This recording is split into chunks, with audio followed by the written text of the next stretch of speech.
ఓం అరుణాచలేశ్వరాయ నమః. శుక్లాంబరధరం విష్ణుం శశివర్ణం చతుర్భుజం ప్రసన్నవదనం ధ్యాయేత్ సర్వవిఘ్నోపశాంతయేత్. గురుర్బ్రహ్మా గురుర్విష్ణుః గురుర్దేవో మహేశ్వరః గురుః సాక్షాత్ పరబ్రహ్మ తస్మై శ్రీ గురవై నమః. వ్యాసాయ విష్ణురూపాయ వ్యాసరూపాయ విష్ణవే నమో వై బ్రహ్మనిధయే వాసిష్ఠాయ నమో నమః. కూజంతం రామ రామీతి మధురం మధురాక్షరం ఆరుహ్య కవితాశాఖాం వందే వాల్మీకికోకిలం. శృతిస్మృతిపురాణానాం ఆలయం కరుణాలయం నమామి భగవత్పాదశంకరం లోకశంకరం. వాగర్ధావివ సంపృక్తౌ వాగర్ధప్రతిపత్తయే జగతః పితరౌ వందే పార్వతీపరమేశ్వరౌ. సూక్తిం సమగ్రయతున స్వయమైవ లక్ష్మీః శ్రీరంగరాజమహిషీ మధురైః కటాక్షైః. వైదగ్ధ్యవర్ణగుణగుంభనగౌరవైర్యాం కండూలకర్ణకుహరాः కవయోధయంతి. నైమోర్ధ్వపుండ్రవజహన్మకుటం సునాసం మందస్మితం మకరకుండలచారుగండం. బింబాధరం బుళదీర్ఘకృపాకటాక్షం శ్రీవేంకటేశముఖమాత్మనిసన్నిధత్తాం. విమలపటి కమలకుటి పుస్తకరుద్రాక్షసస్తహస్తపుటి కామాక్షి పక్ష్మలాక్షి కలిత విపంచి విభాసి వైరించి. మనోజవం మరుతతుల్యవేగం జితేంద్రియం బుద్ధిమతాం వరిష్టం. వాతాత్మజం వనరయూధముఖ్యం శ్రీరామదూతం శిరసా నమామి. ఆపదామపహర్తారం దాతారం సర్వసంపదాం లోకాభిరామం శ్రీరామం భూయో భూయో నమామ్యహం. హరి ఓం. పరమేశ్వర స్వరూపైన సభకి నమస్కారం.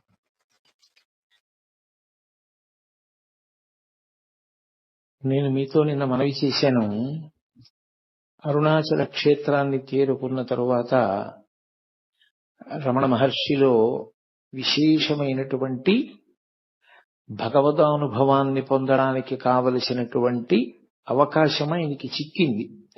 ఆయన యొక్క చిట్ట చివరి ప్రయోజనం అది తప్ప వేరొకటి ఆయనకి లేదు. ఆయనకి లేదు కాదు, యథార్థములకు ఎవరికైనా చిట్ట చివరికి పొందవలసినటువంటి స్థితి అది సాధన చేత. కాబట్టి ఆయన కేవలము భగవదనుభవమునందు ఉనిగి తనకన్న వేరొకటి లేదు అన్న భావనతో అంటే ఆ రకమైనటువంటి ఆత్మ అనుభవంలోకి వచ్చినటువంటి కారణం చేత బ్రహ్మానందం అనుభవిస్తూ ఉన్నారు. దాని వలన శరీరం ఎన్ని వైక్లభ్యములను పొందినప్పటికీ ఆయన దాని గురించి స్పృహ పొందలేదు. కానీ అక్కడ సహజంగా కొడుకు ఏమైపోయాడనేటటువంటి ఆర్తి ప్రధానంగా ఉండేటటువంటిది తల్లికి. ఆ తరువాత అన్నదమ్ములకు ఉంటుంది, పినతండ్రులకు ఉంటుంది. ఆ కారణం చేత పిల్లవాడు ఎందుకు వెళ్ళిపోయి ఉంటాడు అన్నది ప్రారంభమైంది. దాని గురించినటువంటి ప్రశ్న ఏదో ఎవరికి నోటికి వచ్చిన మాట వాళ్ళు చెప్పారు. ఎక్కడో బడిలో ఎవరైనా సరిగ్గా చదవట్లేదని దెబ్బలాడారేమో అన్నారు. 3 రూపాయలు పుచ్చుకుని వెళ్ళిపోయాడు. 3 రూపాయలతో ఏం చేస్తాడు, డబ్బు అయిపోయిన తర్వాత వాడే తిరిగి వస్తాడన్నారు. కాదు పిల్లవాడు ఏదో దారి తప్పాడు, ఎక్కడికో వెళ్ళిపోయాడన్నారు. ఎవరి నోటికి వచ్చిన మాట వాళ్ళు అన్నారు. అన్నగారు ఏమైనా అన్నాడేమో నాగస్వామి అన్నారు కొంతమంది. కాదు బాబయ్యే ఏమైనా అన్నాడేమో ఆ సుబ్బయ్యర్ గారని చెప్పి కొంతమంది అన్నారు. పినతల్లి ఏమైనా అందా అని కొంతమంది అన్నారు. ఎవరికి వచ్చిన మాట, ఎవరికి వచ్చిన ఊహ వాళ్ళు చెప్తూ వచ్చారు. చిట్ట చివరికి ఎవరో ఒక వార్త ప్రచారం చేశారు. తిరుచిరాపల్లిలో నాటకాలకు సంబంధించినటువంటి ఒక సంస్థలో ఈయన సభ్యుడిగా చేరిపోయాడు వెంకటరామన్ అని. వెంటనే పాపం తల్లికి ఆర్తి ఉంటుంది కదూ, అందుకని ఆవిడ ఆ పినతండ్రిని వెళ్ళమని అడిగింది. అప్పటికే సుబ్బయ్యర్ గారి శరీరం విడిచిపెట్టేశారు. ఆ మిగిలినటువంటి నెల్లియప్పయ్యర్ గారు వెంటనే బయలుదేరి అక్కడ భోగొట్టా చేసి వస్తే మనిషిని పోలిన మనిషి ఉంటాడు. దూరం నుంచి చూస్తే అచ్చు వెంకటరామన్ ఎలా ఉంటాడో, వెంకటరామన్ అంటే పూర్వాశ్రమంలో భగవాన్ రమణులు అనుకోండి. నిజానికి ఆయన శాస్త్రీయ సన్యాసము అని ఏమీ స్వీకరించలేదు. అరుణాచలానికి 24 కిలోమీటర్ల పరిధిలో దీక్షానియములేమీ లేవు కనుక ఆయన ఎలా బయలుదేరాలో అలాగే కూర్చుండిపోయారు. ఒక కౌపీన ధారణ ఒకటే చేశారంతే. కాబట్టి వెళ్లి చూస్తే దూరం నుంచి చూసినప్పుడు వెంకటరామన్ ఎలా ఉంటాడో అలాగే ఉన్నాడు. అందులో ఒక నటుడు. అయ్యో వీడు మన పిల్లవాడు కాదని తిరిగి వచ్చారు. కాలం గడిచిపోతోంది, కాలం నిలబడుతుందా? ఎవరి కోసం నిలబడుతుంది? కాలోహి బలవాన్ కర్త సతతం సుఖదుఃఖయో నరాణం పరతంత్రాణం పుణ్యపాపానుయోగత అంటాడు వ్యాసుడు. కాలం నడిచి వెళ్ళిపోతూ ఉంటుంది. ఆ నడిచి వెళ్ళిపోతున్నప్పుడు అళగమ్మగారు మెల్లిగా మనసు దిటవు చేసుకుంది. ఏ కారణం చేత? పరమేశ్వరుడు ఒక చోట దుఃఖాన్ని ఇస్తే ఒక చోట సుఖాన్ని ఇస్తాడు. ద్వంద్వములకు వశులమైపోయినటువంటి మనందరికీ ఎక్కడో ఒక చోట మనసుకి ప్రీతి కలిగిన చోట సేద తీరుతాం, మనసుకు బాధ కలిగిన చోట డసిపోతూ ఉంటాం. ఒక కొడుకు వెళ్లిపోయాడే అని ఆవిడ బాధపడ్డారు. ఉన్న నాగస్వామికి ఓ ఉద్యోగం వచ్చింది సబ్ రిజిస్ట్రార్ ఆఫీస్ లో. కోడలు కాపరానికి వచ్చింది. ఏదో కొడుకు కోడలు కాపరం చూసుకుని ఆవిడ సంతోషపడిపోతున్నారు. అళగమ్మ గారి వైపు నుంచి చూస్తే ఒకలా ఉంటుంది విషయం, భగవాన్ రమణుల వైపు నుంచి చూస్తే ఒకేలా ఉంటుంది. ఒకలా కాదు, ఒకేలా, ఇంకొక మార్పు ఉండదు. ఆయన ఎప్పుడూ ఆత్మయందు రమిస్తూ ఉంటారు. కాబట్టి ఒక రోజున వీళ్ళందరూ కూర్చుని ఉండగా ఎవరో పరిగెత్తుకొచ్చాడు. వచ్చి తిరువణ్ణామలైలో ఒక మామిడి తోపులో ఒక పిల్లవాడు చాలా గొప్ప స్థితిని పొందేట. అతను ఇప్పుడు విశేష ప్రచారాన్ని పొందాడు. ఆత్మానుభవమునందు మునిగి ఉన్నట్ట. మీరెవరు అని అడిగితే నోట మాట లేకుండా కాగితం మీద వ్రాసేట తిరుచులి వెంకటరామన్ అని. కాబట్టి మన పిల్లవాడే, మనం వెళ్లి చూస్తే బాగుంటుంది అన్నారు. ముందు అందరికన్నా ఆర్తి ఎవరికి? అళగమ్మ గారికే. అందుకని వెళ్ళమని తొందర చేసింది ఆవిడ నాగస్వామిని. ఆయన అన్నాడు, అమ్మ నాకు సెలవు లేదు, కొత్త ఉద్యోగం కదా, వెళతాను తీరుబడి మీద అంటే ఊరుకుంటుందా? ఆవిడ ఆర్తి ఆవిడిది. పాపం మరిది నెల్లియప్ప అయ్యర్ బయలుదేరాడు. ఆయనతో పాటుగా నారాయణ స్వామి అయ్యరని వేరొక ఆయన కూడా బయలుదేరారు. ఇద్దరు తిన్నగా మామిడి తోపు దగ్గరికి వెళ్ళారు తిరువణ్ణామలై దగ్గరలో.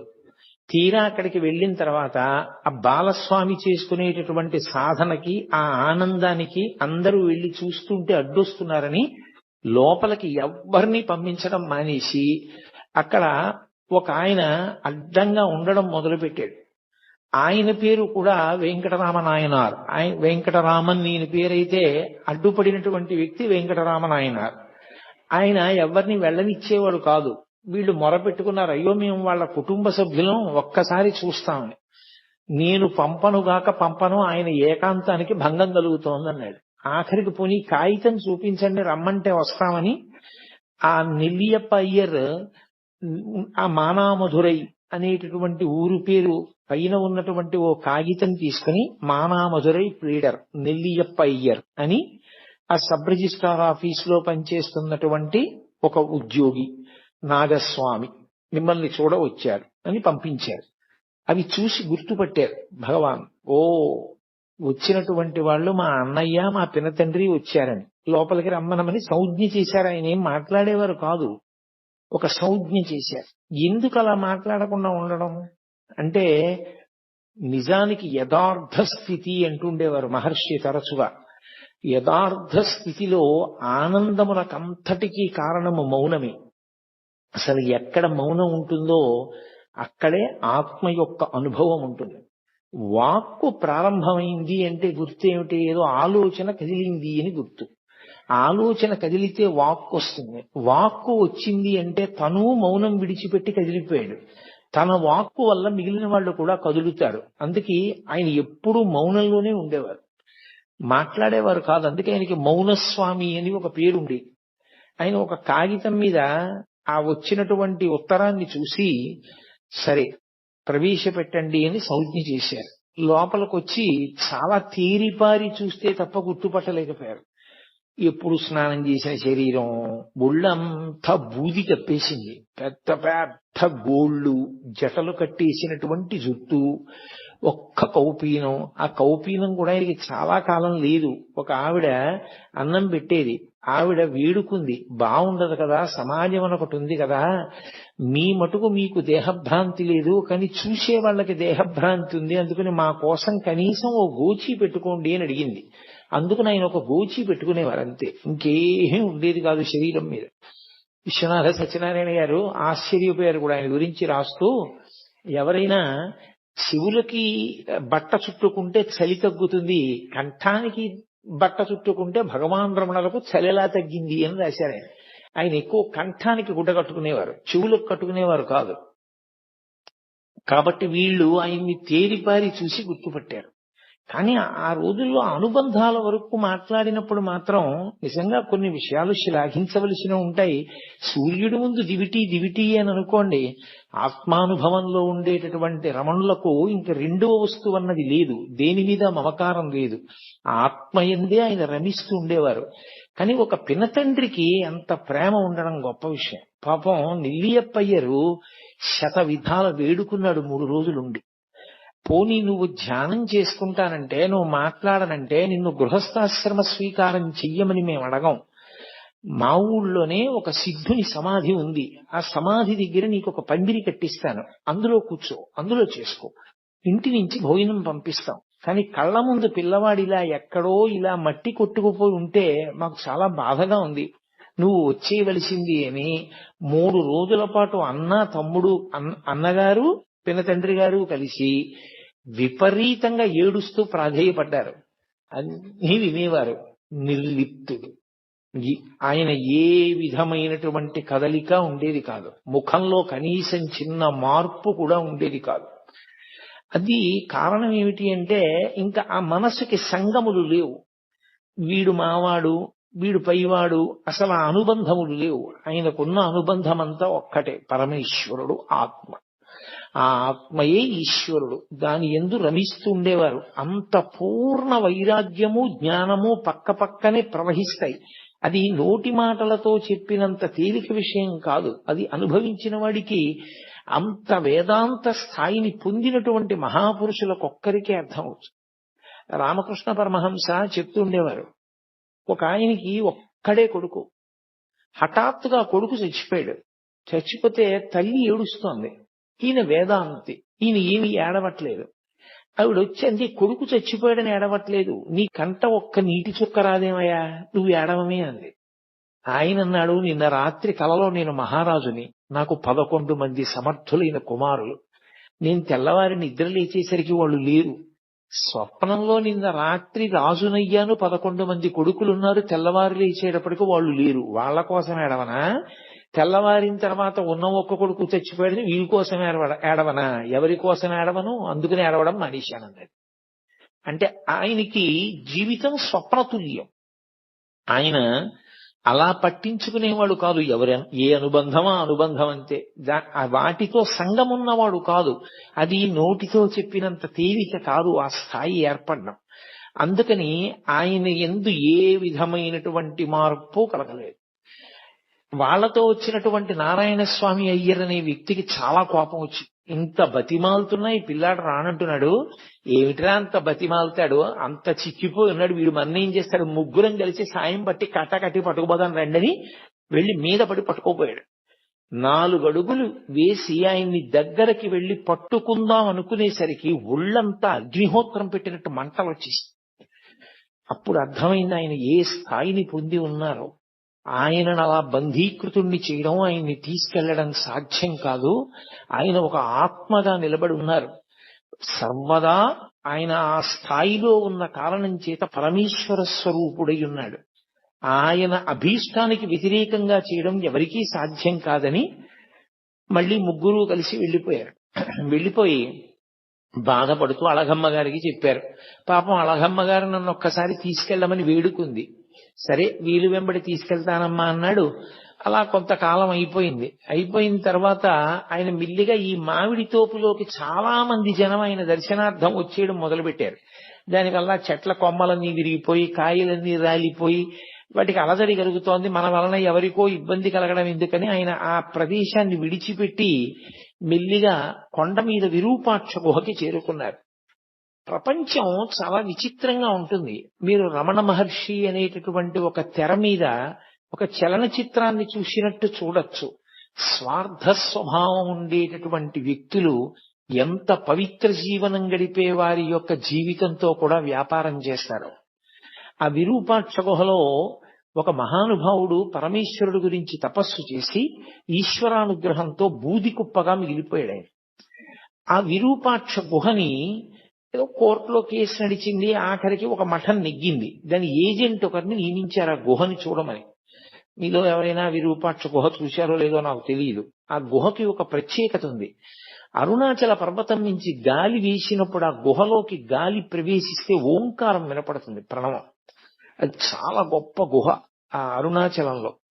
అటువంటి గుహలో రమణ మహర్షి కూర్చుని తపస్సు చేసుకుంటూ ఉండేవారు. తపస్సు అన్న మాటకి నేను మీతో 1కి 10 మార్లు చెప్పాను.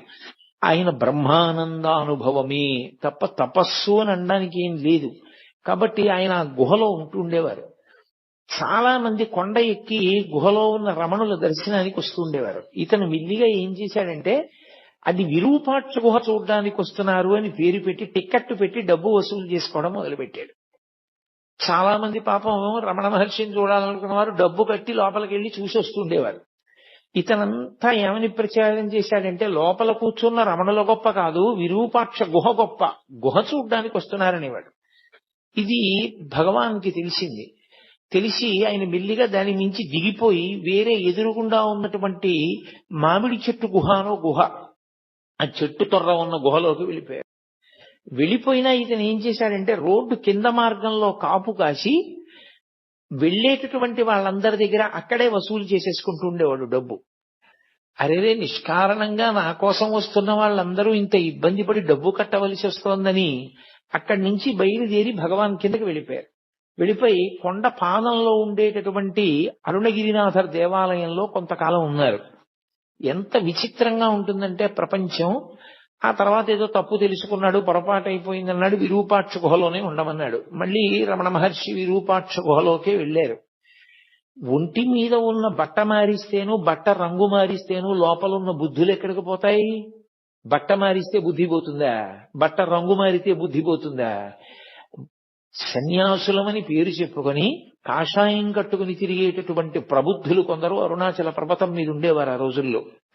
వాళ్ళకి రమణ మహర్షి మీద అపారమైనటువంటి కక్ష. ఎందుకని అంటే, ఆయన వచ్చిన తరువాత అందరూ ఆయన దర్శనానికి వెడుతున్నారు అని. అందులో జటాస్వామి అని ఒక స్వామి ఉండేవాడు. ఆయన ఎవరైనా అరుణాచల పర్వతంలో ఏదైనా గుహలో ప్రవేశించి తపస్సు చేద్దామంటే ఆయన పైనుంచి ఎవరికీ కనపడకుండా రాళ్లు దొల్లిస్తుండేవాడు, పెద్ద పెద్దవి. అది చూసి, బాబో ఇక్కడ కొండలో భూకంపాలు వస్తాయిలా ఉంది, ఇలా శిలలు దొల్లుతాయిలా ఉంది, ఎక్కడో మనం చూసుకోకపోతే వచ్చి నెత్తి మీద పడుతుందని కొండ దిగి వెళ్ళిపోయేవారు. ఎవరు కొండ మీద ఉండేవారు కాదు, ఆయన ఒక్కడే ఉండేవాడు. ఆయన ఒక సన్యాసి, ఆయన పేరు జటాస్వామి. ఎందుకు ఆయనకి ఆ పని అంటే దానికి అర్థం లేదు. అదొక స్వార్థం. అరుణాచల పర్వతం మీద తాను తప్ప ఎవరూ ఉండకూడదు. ఒకసారి రమణ మహర్షి రాళ్లు ఎక్కడి నుంచి పడుతున్నాయో గమనించి అతని ఊహకు అందడానికి వీలు లేకుండా వేరొక వైపు నుంచి కొండ ఎక్కి అతను రాళ్లు దొల్లిస్తుంటే పట్టుకున్నారు. పట్టుకుంటే రాళ్లు దొల్లిస్తున్నవాడు రమణ మహర్షిని చూసి సిగ్గుపడాలి. అతను సిగ్గుపడలేదు. అరగంట సేపు నవ్వి పెద్ద వికటాట్టహాసం చేసి వెళ్ళిపోయాడు. కానీ మీరొక్క విషయం గమనిస్తుండాలి, రమణులు ఉదాసీనులు. ఆయన పక్కన మీకు ఇటువంటి వ్యక్తులందరూ కనపడుతుంటారు. ఆయనకి దేనితో సంబంధం లేదు. వీడిటువంటి వాడు, వాడు అటువంటి వాడు అన్న మాట ఆయన ఏమనరు. ఆయన ఎప్పుడైనా ఎవరికైనా చెప్తే, అసలు నోరు విప్పి చెప్తే ఒక్క మంచి మాట, ఇలా ఎందుకు చేస్తావు, తప్పు కదూ, అంతే. దానికి అరగంట నవ్వాడు అతను. నిజంగా ఆ మాట ఆయన అన్నందుకు, చెయ్యి పట్టుకున్నందుకు మార్పు రావాలి. రాలేదు సరికదా, అరగంట సేపు నవ్వి కొండ దిగి వెళ్ళిపోయాడు. ఎంత చిత్ర విచిత్రమైనటువంటి వ్యక్తులు ప్రపంచంలో ఉంటారో. ఆయన నా కోసం ఇంతమంది వస్తారని కానీ, నేను విరూపాక్ష గుహలో తపస్సు చేస్తున్నానని కానీ, నేను బ్రహ్మానందం అనుభవించేవాడిని కానీ, నేను వీడిని పట్టుకున్నానని కానీ, వీడి గురించి 10 మందికి చెప్దామని కానీ ఆయనకి ఏమీ ఉండదు. ఎప్పుడు నిస్సంగంగా, దేనితో సంబంధం లేకుండా ఆయన ఈ లోకాన్నంతటినీ కూడా ఏదో ఒక సినిమా చూసేటటువంటి వ్యక్తి ఎలా చూస్తాడో అలా ఉండేవాడు. ఆయన అనుభవం అంతా ఆత్మతోటే. ఇవన్నీ గుణసంగము వలన ఇలా ప్రవర్తిస్తూ ఉంటారు అన్నట్లుగా చూస్తుండేవారంతే. అందుకే పరమ ఉదాసీనుడు.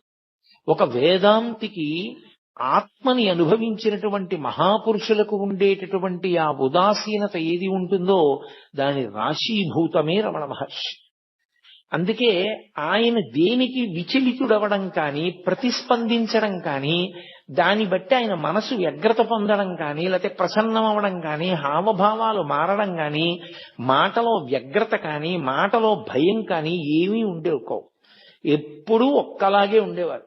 కానీ రకరకాల వ్యక్తులు మాత్రం ఆయనని గౌరవించిన వాళ్ళు ఉన్నారు, పూజించిన వాళ్ళు ఉన్నారు, నమస్కరించిన వాళ్ళు ఉన్నారు, మాట్లాడిన వాళ్ళు ఉన్నారు, పుస్తకాలు రాసిన వాళ్ళు ఉన్నారు, వాదన చేద్దామని వచ్చిన వాళ్ళు ఉన్నారు, ఆయన్ని తప్పు పట్టుకోవాలనుకున్న వాళ్ళు ఉన్నారు, ఆయన్ని గౌరవించాలనుకున్న వాళ్ళు ఉన్నారు, ఆయన పనికి మాలిన వాడిని నిరూపించాలని ప్రయత్నం చేసిన ధూర్తులు కూడా ఉన్నారు. ఆయన మాత్రం పరమ ఉదాసీనుడు. ఇవేవి ఆయన మనసులోకి ఎక్కవు. నిర్లిప్తంగా ఉంటారు. ఎప్పుడూ ఎవ్వరి మీద ఎక్కడ ఏ చాడీ చెప్పరు. చిత్రం ఏమిటంటే అంతటి మహానుభావుడు ఆ గుహలో కూర్చుని ఉండగా బాలానంద స్వామి అని ఒక ఆయన బయలుదేరాడు అరుణాచల పర్వతం మీద. ఆయన కొండ ఎక్కి వచ్చే వాళ్ళందరితో మాట చెప్తుండేవాడు.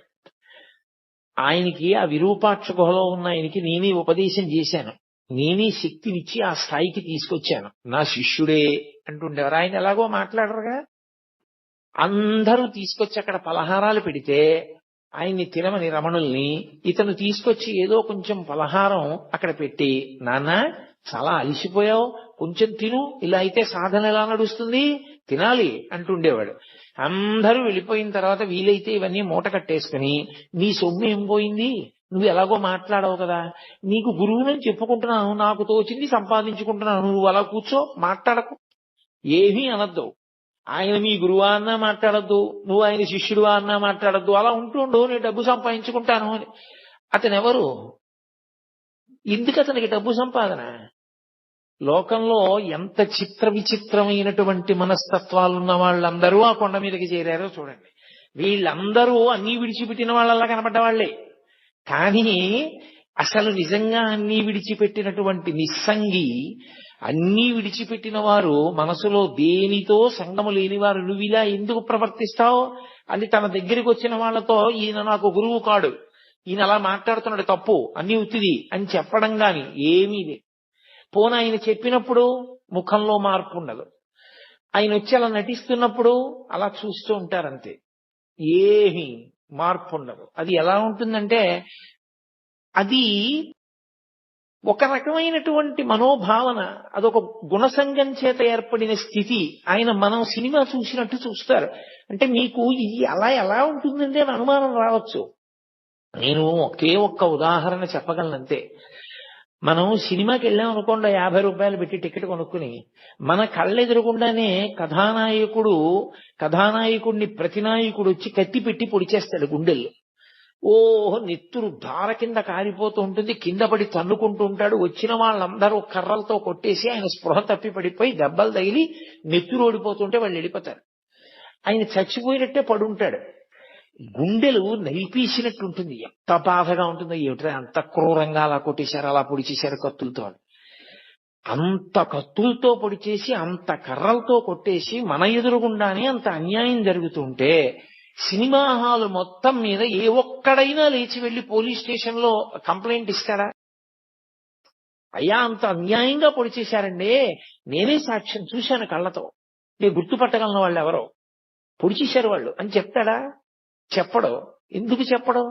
అదంతా నటనరా, అది సత్యం కాదు, వాళ్ళందరూ స్నేహితులే, అది నటన. అంత బాగా వాళ్ళు నటించారని మనకి తెలుసు కాబట్టి భావోద్రేకానికి లోనైనా మనం దాని వలన భయాన్ని పొందినా మనం పోలీస్ స్టేషన్ లో ఏం వెళ్లి కంప్లైంట్ చెయ్యం. రమణులు ఒక జ్ఞానిగా అయిన స్థితి అలాగే ఉంటుంది. ఇదంతా గుణసంగము వలన ఇలా ప్రవర్తిస్తూ ఉంటారు. గుణాతీతుడైన వాడికి గుణముల చేత సంగమును పొంది అజ్ఞానమునందు కొట్టుమిట్టాడుతున్న వాళ్ళ యొక్క స్థితిని చూసి జాలిపడమే తప్ప ఆయన వాళ్లతో పాటు ఆయన కూడా సంగము చెంది దానికి ప్రతిస్పందించడం ఉండదు. ఆయన తన స్థాయిలో తాను అలా గమనిస్తూ ఉంటారంతే. అందుకని నిశ్శబ్దంగా చూస్తూ ఉండేవారు. అది ఒక జ్ఞానికి ఉండవలసినటువంటి లక్షణం. అంతటి ఉదాసీనత ఏర్పడాలి. అదే అంటాడు భగవద్గీతలో, గీతాచార్యుడు అంటాడు, నాకు అంత ప్రియమైన వాడెవరో తెలుసా? తుల్య నిందా స్తుతిర్మౌని సంతుష్టో ఎనకేన చిత్. అనికేత స్థిరమతి భక్తిమాన్మే ప్రియోనరహ అంటాడు.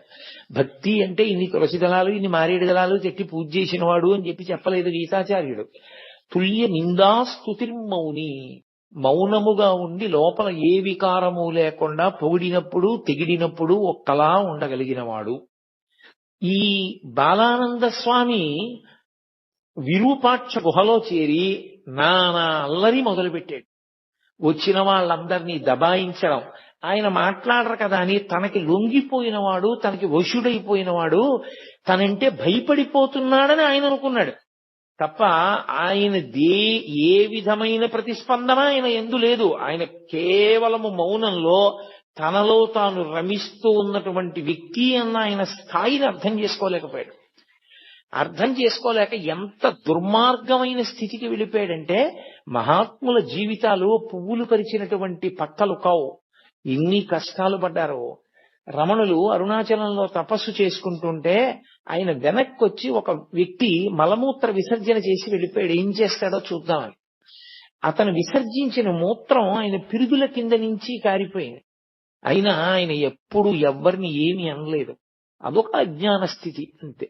అమ్మ బిడ్డల వంక ఎలా చూస్తుందో వాడి తెలియని పని చేస్తే ఆయన అంతే అలాగే చూసేవారు. ఆయనలోంచి కోపం గాని ప్రతీకార భావన కానీ పెళ్ళుబుకేవి కావు. అతను సాక్షాత్ రమణులు ఉన్నటువంటి అంత పవిత్రమైన విరూపాక్ష గుహలో ఒక రాత్రి మూత్ర విసర్జన చేశాడు. చేస్తే పళనిస్వామి అని ఉండేవారు. ఎప్పుడూ రమణులకి సేవ చేయడమే. ఆయన జీవితానికి ఇంకో ప్రయోజనం లేదు.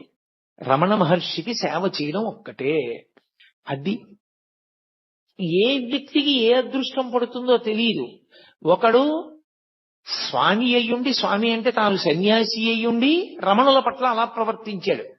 ఒకడు ఆయన పట్ల అంత గౌరవ భావంతో ఎనలేని సేవ చేసేవాడు. అతను అరుణాచలం వెళ్లి ఆ తిరువణ్ణామలై ఊళ్ళో భిక్షాటనం చేసి తీసుకొచ్చి రమణ మహర్షికి పెట్టేవాడు. అప్పుడప్పుడు రమణ మహర్షి కూడా భిక్షాటన చేసేవారు. ఊళ్ళోకి వెళ్ళి భిక్షాటన చేసి వచ్చి అది ఏ పదార్థము ఆయనకు అనవసరం. ఆ పదార్థం చేతిలో పడగానే నవ్వుకుంటూ దాన్ని నడుస్తూ తినేవారు. నడుస్తూ తినేసి కొండ మీదకొచ్చి బండ మీద వెల్లకిలా పడుకునేవారు. జ్ఞాని యొక్క స్థితిని లెక్క పెట్టడం చాలా కష్టం. అలా ఎందుకుంటారండి, అలా ఎలా ఉంటారండి అని మీకు అనుమానం రావచ్చు. నేను ఒక్క విషయం కొన్నింటి ఉపమానాలు కొన్నే చెప్పగలం. ఆ స్థాయిని యథార్థంగా చిత్రీకరించి చూపించడం చాలా కష్టం, ఎవరికి సాధ్యం కాదు. ఎందుకంటే అది వాక్కులకు అందేటటువంటి విషయం కాదు. ప్రధానంగా ఆత్మ వాక్కుకు అందదు. ఆత్మస్థితి ఎందున్న యోగి కూడా వాక్కుకు అందడు. కానీ దాన్ని ఒక ఉదాహరణ చేత కొంత చెప్పే ప్రయత్నం చేయడం మాత్రమే చెయ్యవలసి ఉంటుంది. మీరు చూడండి, ఆయన నిలబడి నడుస్తూ కొద్దిగా అన్నం తినేసి వెళ్ళిపోయేవారు. కొందరు నింద చేసేవారు, కొందరు పని చేసుకోకూడదా ఏదైనా అనేవారు, కొందరు మహానుభావుడు అన్నం పెట్టేవారు. అన్నిటికీ ఒకటే చిరునవ్వు. ఆయనలో ఏ ప్రతిస్పందన ఉండేది కాదు. అలాగే నడిచి వెళ్ళిపోతూ ఉండేవారు. అలాగే కాస్త అన్నం తినేసేవారు. అలాగే ఉండేవారు. అలాగే కొండ మీదకి వెళ్ళిపోయేవారు. అది ఎలా ఉంటుంది అంటే, మీరు ఒక పసిపిల్లవాణ్ణి పట్టుకుని వెళ్ళి వాడిని తిట్టండి, వాడు నవ్వుతాడు. వాడిని మీరు కొట్టండి, వాడికి బాధ కలిగిందని వాడు ఏడుస్తాడు. లేదా మీరు వాడిని పొగడండి, వాడు నవ్వుతాడు. వాడిని నింద చేసినా, మీరు నింద చేస్తూ మాట్లాడుతున్నా వాడు నవ్వుతూనే ఉంటాడు. వాణ్ణి మీరు పొగుడుతున్నా వాడు నవ్వుతూనే ఉంటాడు. వాడికి మీరు నిందిస్తున్నారని ప్రతిస్పందన ఉండదు, మీరు పొగుడుతున్నారని ప్రతిస్పందన ఉండదు. ఆ నింద కానీ పొగట్ట కానీ వాడి మనసు పుచ్చుకుంటే కదా అప్పటికి చేతకాని తనం. ఇంకా కానీ ఆయనది చేతనైన తనం అయ్యుండి పుచ్చుకోదు, మనసు పుచ్చుకోదు కనుక ఆయన ఒక నవ్వు నవ్వేస్తారు. పాపం అమాయకత్వం అనుకుంటారంతే. ఇక మరి భిక్షకెందుకు వెళ్ళడం అంటే, ఈ శరీరానికి ఓ వ్యాధి వచ్చిందనుకోండి, ఈ మోకాలు నిప్పెడుతోంది అనుకోండి, నాకు ఈ మోకాలు నిప్పెడితే, ఏమంటే ఈ మోకాలు ఏమిటో చాలా నిప్పెడుతోంది, కూర్చోలేకపోతున్నాను పూర్వంలో ఉపన్యాసానికి, చాలా బాధ పెడుతోంది ఇది అని ఓ డాక్టర్ దగ్గరికి వెళ్ళాను అనుకోండి. ఆ డాక్టర్ గారు ఏదో నాకు ఔషధిని ఇచ్చి ఇది తాగవయా అన్నారు. ఆ ఔషధం చాలా చేదుగా ఉంది, అది ఓ పూట వేసుకుంటున్నాను. ఏదో టాబ్లెట్ ఇచ్చి చప్పరించన్నారు, అది చాలా తియ్యగా ఉంది. టాబ్లెట్ చాలా తియ్యగా ఉంది కదా అని రోజుకు ఒకటి చప్పరించమంటే 10 చప్పరిస్తానా? అది ఒక్కటి చప్పరించమన్నాడు, ఒకటే చప్పరిస్తాను. ఇంకొక ఔషధం చేదుగా ఉంది, బా తాగడానికి అసహ్యంగా ఉంది, కానీ మానేస్తానా? తాగుతాను. జ్ఞాని దృష్టిలో ఆకలి ఈ శరీరానికి ఒక రోగం. మందు వేసుకునేటప్పుడు మందుకి రుచి ఎలా చూడరో ఈ శరీరానికి ఒక వ్యాధి ఆకలి. ఈ ఆకలి తీరడానికి, జబ్బు తగ్గడానికి ఔషధం పడేసినట్టు ఆకలి అన్న వ్యాధి తీరడానికి పదార్థం పడేస్తాడు. అందుకే పిచ్చివాడంట. ఎందుకని అంటే మనమైతే ఏం చేస్తామంటే రుచి కొరకు తింటాం. అన్నం, కాస్త పప్పు, కొంచెం నెయ్యి అదంతా కలుపుకొని ఎంతో శుభ్రంగా కాస్త నంచుకుని మనం తింటాం. ఆయనకి అలా ఉండదు. ఆయన చేతిలో ఏది మినప్పొట్టు కొంచెం పడేసిందో తల్లి, తినేశారంతే. నాకు తెలిసి ఒక మహానుభావుడు, ఆయనకి ఒక ఆవిడ పిలిచి ఏం చేస్తారో చూద్దామని క్యాబేజీ తుక్కు పెట్టింది. ఆయన చక్కగా తుక్కు తిని మంచినీళ్లు తాగేసి ఈశ్వరార్పణమస్తు అని వెళ్ళిపోయాడు. జ్ఞానులు అలా ఉంటారు, వాళ్ళకి రుచితో సంబంధం ఉండదు. దీనికి ఆకలి వేసింది, దీనికి వ్యాధి పుట్టింది, మందేశావు. దీనికి ఆకలన్న వ్యాధి పుట్టింది, కాస్త అన్నం పడేస్తారు. అన్నం కాదు, భవతి భిక్షాందేహి అన్నప్పుడు చేతిలో ఏం పడిందో అది పడేస్తారు కడుపులో, అంతే. మరి దానివల్ల ఏమండి ధ్యానం అయిపోదా? అయిపోకుండా ఉండడం ఉంటుందా అసలు? పోనీ దీనికి నువ్వు ఏది పెట్టాలో అదే పెడుతూ జాగ్రత్త తీసుకుంటే ఉంటుందా? సత్యం ఆత్మ, ఇది అసత్యం వెళ్ళిపోతుంది, కానీ వెళ్ళిపోయే వరకు పాడు చేయకూడదు. బట్టి దానికి జబ్బు వస్తే మందేశాడు. కాబట్టి ఆయన వెళ్ళేవారు భిక్షకి. అది జ్ఞాని యొక్క స్థితి. రమణులు ఎందుకు భిక్షకి వెళ్ళారు అన్న మాటని జాగ్రత్తగా అర్థం చేసుకోవాలి. అస్తమానం పళనిస్వామిని పిలిచి నాకు ఆకలిస్తోంది, అది కొంచెం వెళ్ళి భిక్షకి వెళ్ళామన్నా పట్టరా అన్న అనుకోండి, అహంకారం వచ్చిందని గుర్తు. తను వెళ్ళడానికి కష్టం, తను తిరగడానికి కష్టం, అంటే శరీర భావన వచ్చిందా లేదా? కాబట్టి పళనిస్వామి వెళ్ళి తెస్తూ ఉండాలి. పళనిస్వామి తీసుకొచ్చేసి ఆయన ఏదో ఆత్మానందంలో ఉండగా బహిర్ముఖులి, అయ్యా మీకోసమే తెచ్చాను, మీరు ఎప్పుడో నిన్న తిన్నారు, ఇవాళ సాయంకాలం అయింది, కళ్ళు విప్పారు, ఆకలేదు, తినండి అన్నారు అనుకోండి, ఉదాసీనుడు. తీసుకొచ్చారు, అక్కడ పెట్టారు, ఆయన తీసుకొచ్చి పెట్టారు అని చెప్పేసేసి ప్రత్యేకమైన కృతజ్ఞత లేదు. ఆయన తినమంటున్నాడు, ఇంత తీసుకుని నోట్లో పడేసుకున్నారు. ఆయన వెళ్ళి ఒక బండ మీద కూర్చునేవారు. ఒకళ్ళు వచ్చి రేపు మా ఇంట్లో పెళ్లి, మీరు తప్పకుండా భోజనానికి రావాలి 11ంటికి అన్నారు. అలా చూశారు, వాళ్ళు ఒప్పుకున్నారు అనుకుని వెళ్ళిపోయారు. ఆయన అలాగే ఉన్నారు బండ మీద, ఆయన దిగలేదు. మర్నాడు ఏమిటి ఇంకా రాలేదు బ్రాహ్మణ స్వామి అంటుండేవారు, ఇంకా రాలేదని చెప్పి కొండెక్కారు. కొండెక్కి రా భోజనానికి తీసుకెళ్లి నీకు అన్నం పెడతాను రా అన్నారు. ఆయన అలాగే ఉన్నారు. పుచ్చుకోదు మనసు. మీరు అది పట్టుకోవలసిన విషయం. మనసు పుచ్చుకుంటే ప్రతిస్పందన, మనసు పుచ్చుకోలేదనుకోండి స్పందన ఉండదు. మీకు ఎలా చెప్పాలని ఇంకా బాగా అర్థమయ్యేటట్టు చెప్పాలంటే, ఇప్పుడు నేను ఇలా కూర్చుని ఉండగా మీరు వచ్చి నన్ను ధూర్తతనంతో ఏదైనా అనకూడని మాట అన్నారనుకోండి, నేను వెంటనే మీకు బుద్ధి ఉందా లేదా, నేను ఎప్పుడైనా చేశానా అలాంటి పని, ఎందుకు అలా నింద చేస్తున్నారు అన్నాను అనుకోండి, ప్రతిస్పందించాను. నేను నిద్రపోతున్నప్పుడు మీరు వచ్చి నన్ను ధూర్తతనంతో మాట్లాడారనుకోండి, నేనేమైనా అంటానా? అప్పుడు నా మనసు లేదు, ఆత్మలో లయమైపోయింది, మనసు పుచ్చుకోదు. మనసు ఆత్మయందు లయమై ఉండగా అది ప్రతిస్పందించదు. అది మనకి అజ్ఞానంతో సుషుప్తిలో లయమవుతుంది. ఆయనకి జ్ఞానము చేత జాగృతి యందు లయిస్తుంది. అదే తేడా. అది ఎలా జరుగుతుంది అంటే అనుభవం చేత తెలుసుకోవాలి తప్ప ఇంకా అంతకన్నా చెప్పడానికి వాక్కులు ఉండవు. కాబట్టి ఆత్మస్థితి అంటారు దాన్ని. అది వాక్కులకు అందదు. కాబట్టి వస్తానన్నావు భోజనానికి రాలేదే, ఇది వీళ్ళ భావనలు, ఇవన్నీ వీళ్ళ ప్రతిస్పందనలు. అసలు ఆయన నిన్న విన్నది లేదు, లోపలికి వెళ్ళింది లేదా మాట, ఇప్పుడు చెప్పిన మాట వింటలేదు. ఆయన ఆత్మగా లోపల ఆనందంలో ఉన్నారు. ఆయన ఏమిటి అంత పిలిచినా పలకడి, అంతసేపు నించుంటాం, రెండని సంకల కింద చేతులేసి ఎత్తుకుపోయారు. ఎత్తుకుపోతే ఇలా పద్మాసనం వేసుకున్న వ్యక్తి పద్మాసనంతోనే లేచిపోయారు. ఆయన బలవంతంగా ఎత్తేసుకుని మోసుకుని పట్టుకుపోయారు.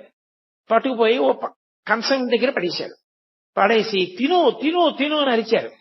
ఆయన బహిర్ముఖులు అయ్యారు. ఓ తినమంటున్నారు, అన్నీ కలిపేసుకున్నారు. ఏదో 4 ముద్దలు తినేసి కూర్చోబెట్టి ఎంతలో జారిపోతారో మీరు చెప్పలేరు.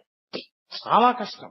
అది ఎలా ఉంటుంది అంటే చూడండి, విపరీతమైనటువంటి ప్రీతి భావన ఒక వస్తువు మీద మీకు ఉందనుకోండి, అపారమైన ప్రీతి భావన ఉందనుకోండి. ఒక ఉదాహరణ చెప్పాలంటే, నేను నా కొడుకంటే నాకు విపరీతమైన ప్రీతి అనుకోండి, నాకు అస్తమానం వాడు జ్ఞాపకానికి వస్తుంటాడు. ఏం చేస్తున్నా జ్ఞాపకానికి వస్తాడు.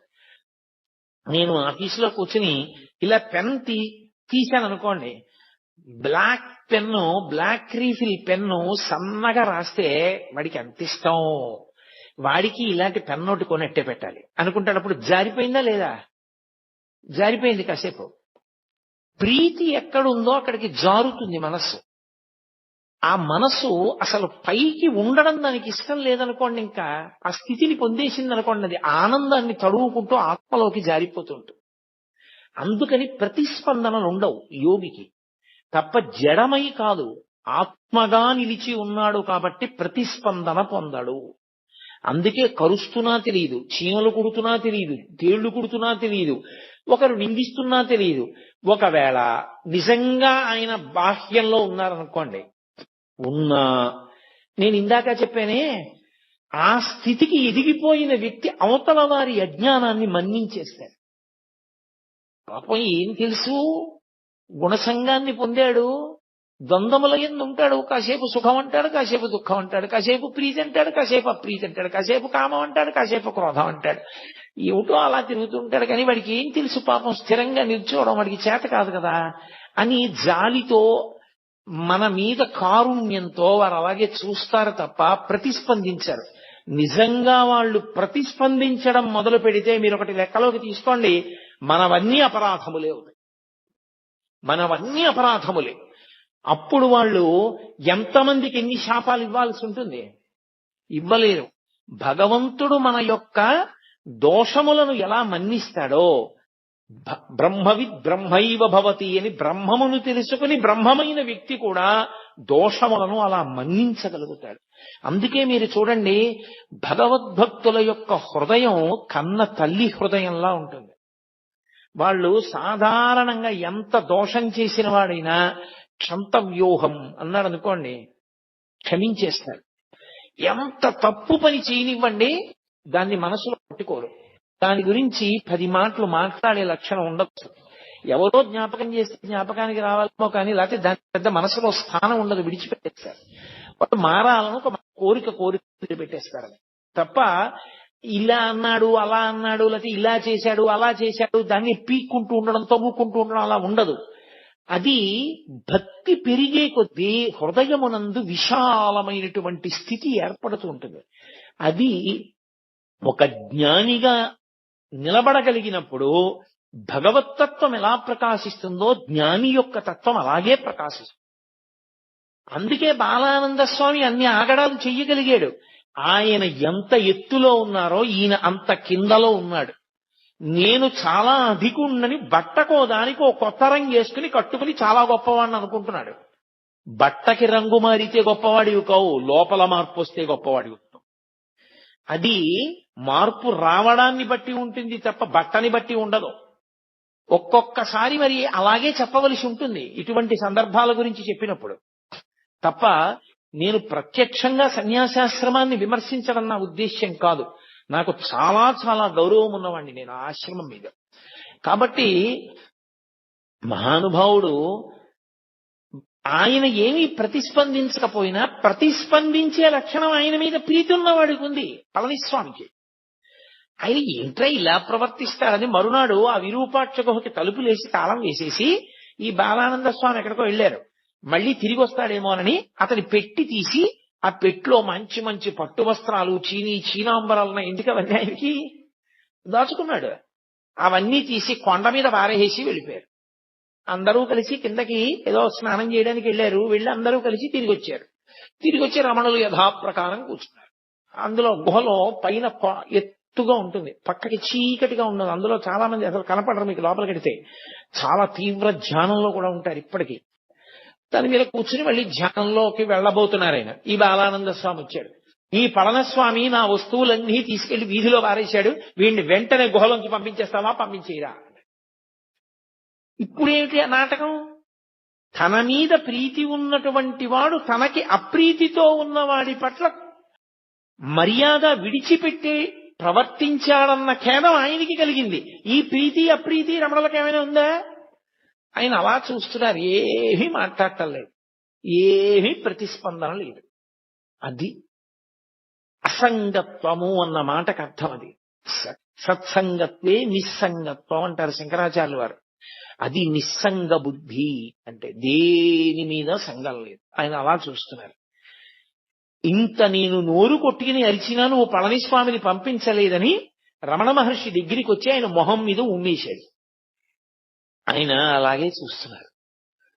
మొహం నిండా ఉమ్ములేశాడు. ఆయన అలాగే చూశారు.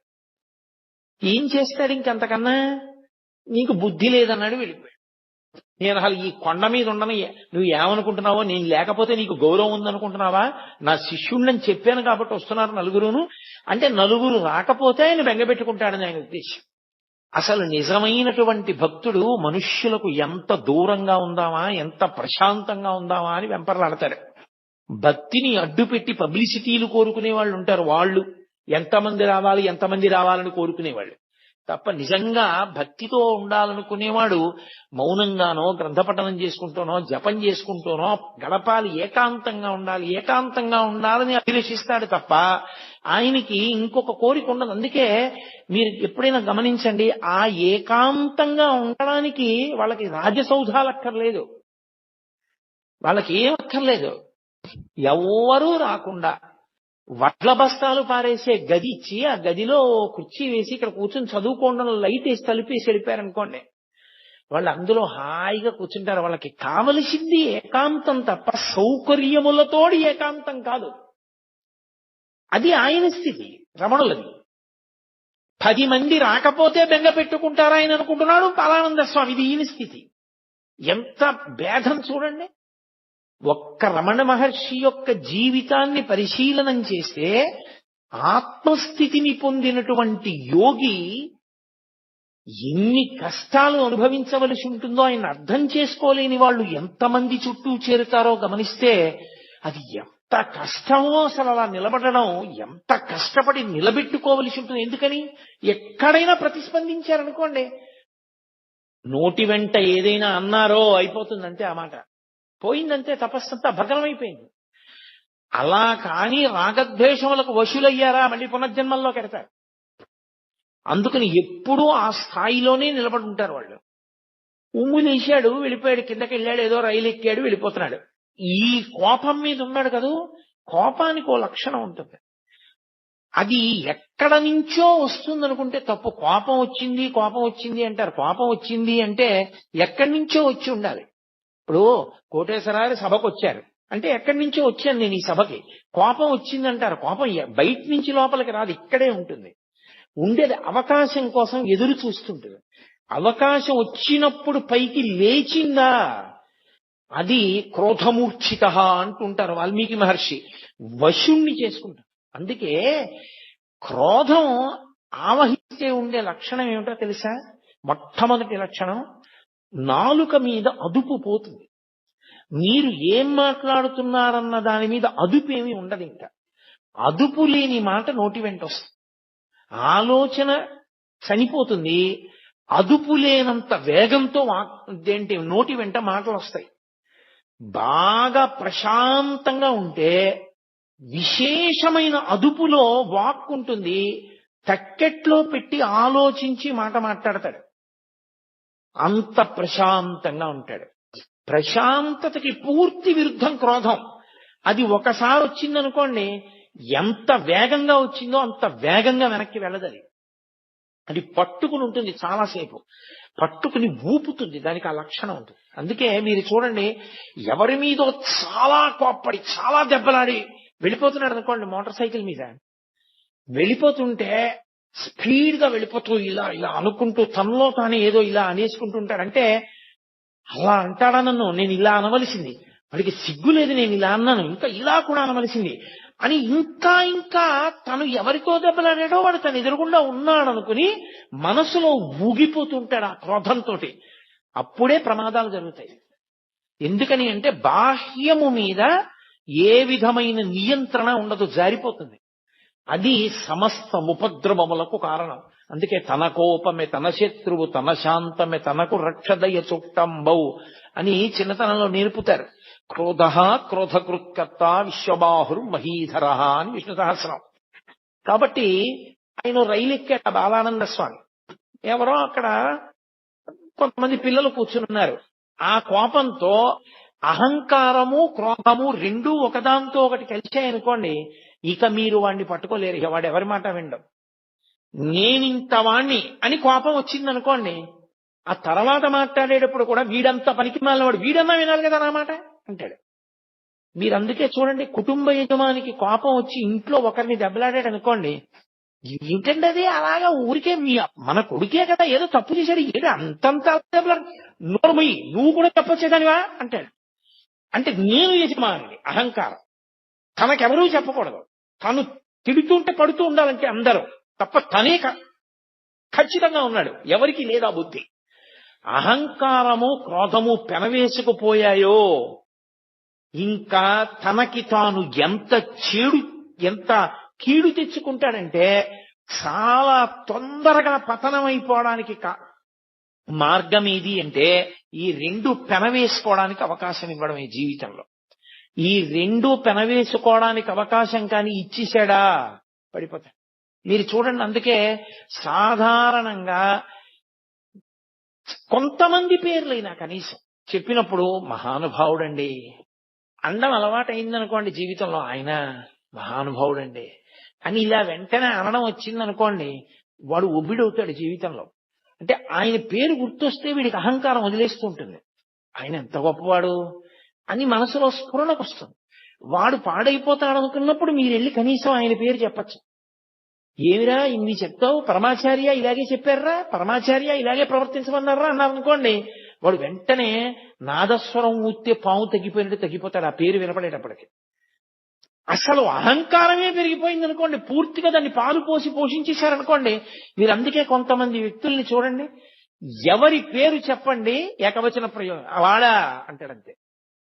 అంటే ఆయన ఉద్దేశ్యం ఏంటంటే తనకన్నా గొప్పవాడు ఎవరూ లేడు, ఎవరి గురించైనా తానే చెప్పగలడు. అందరిలోనూ దోషములే చూస్తాడు, ఎవరి యందు ఏ గొప్ప గుణాన్ని చూడలేడు. అది ప్రమాదకరమైన లక్షణం.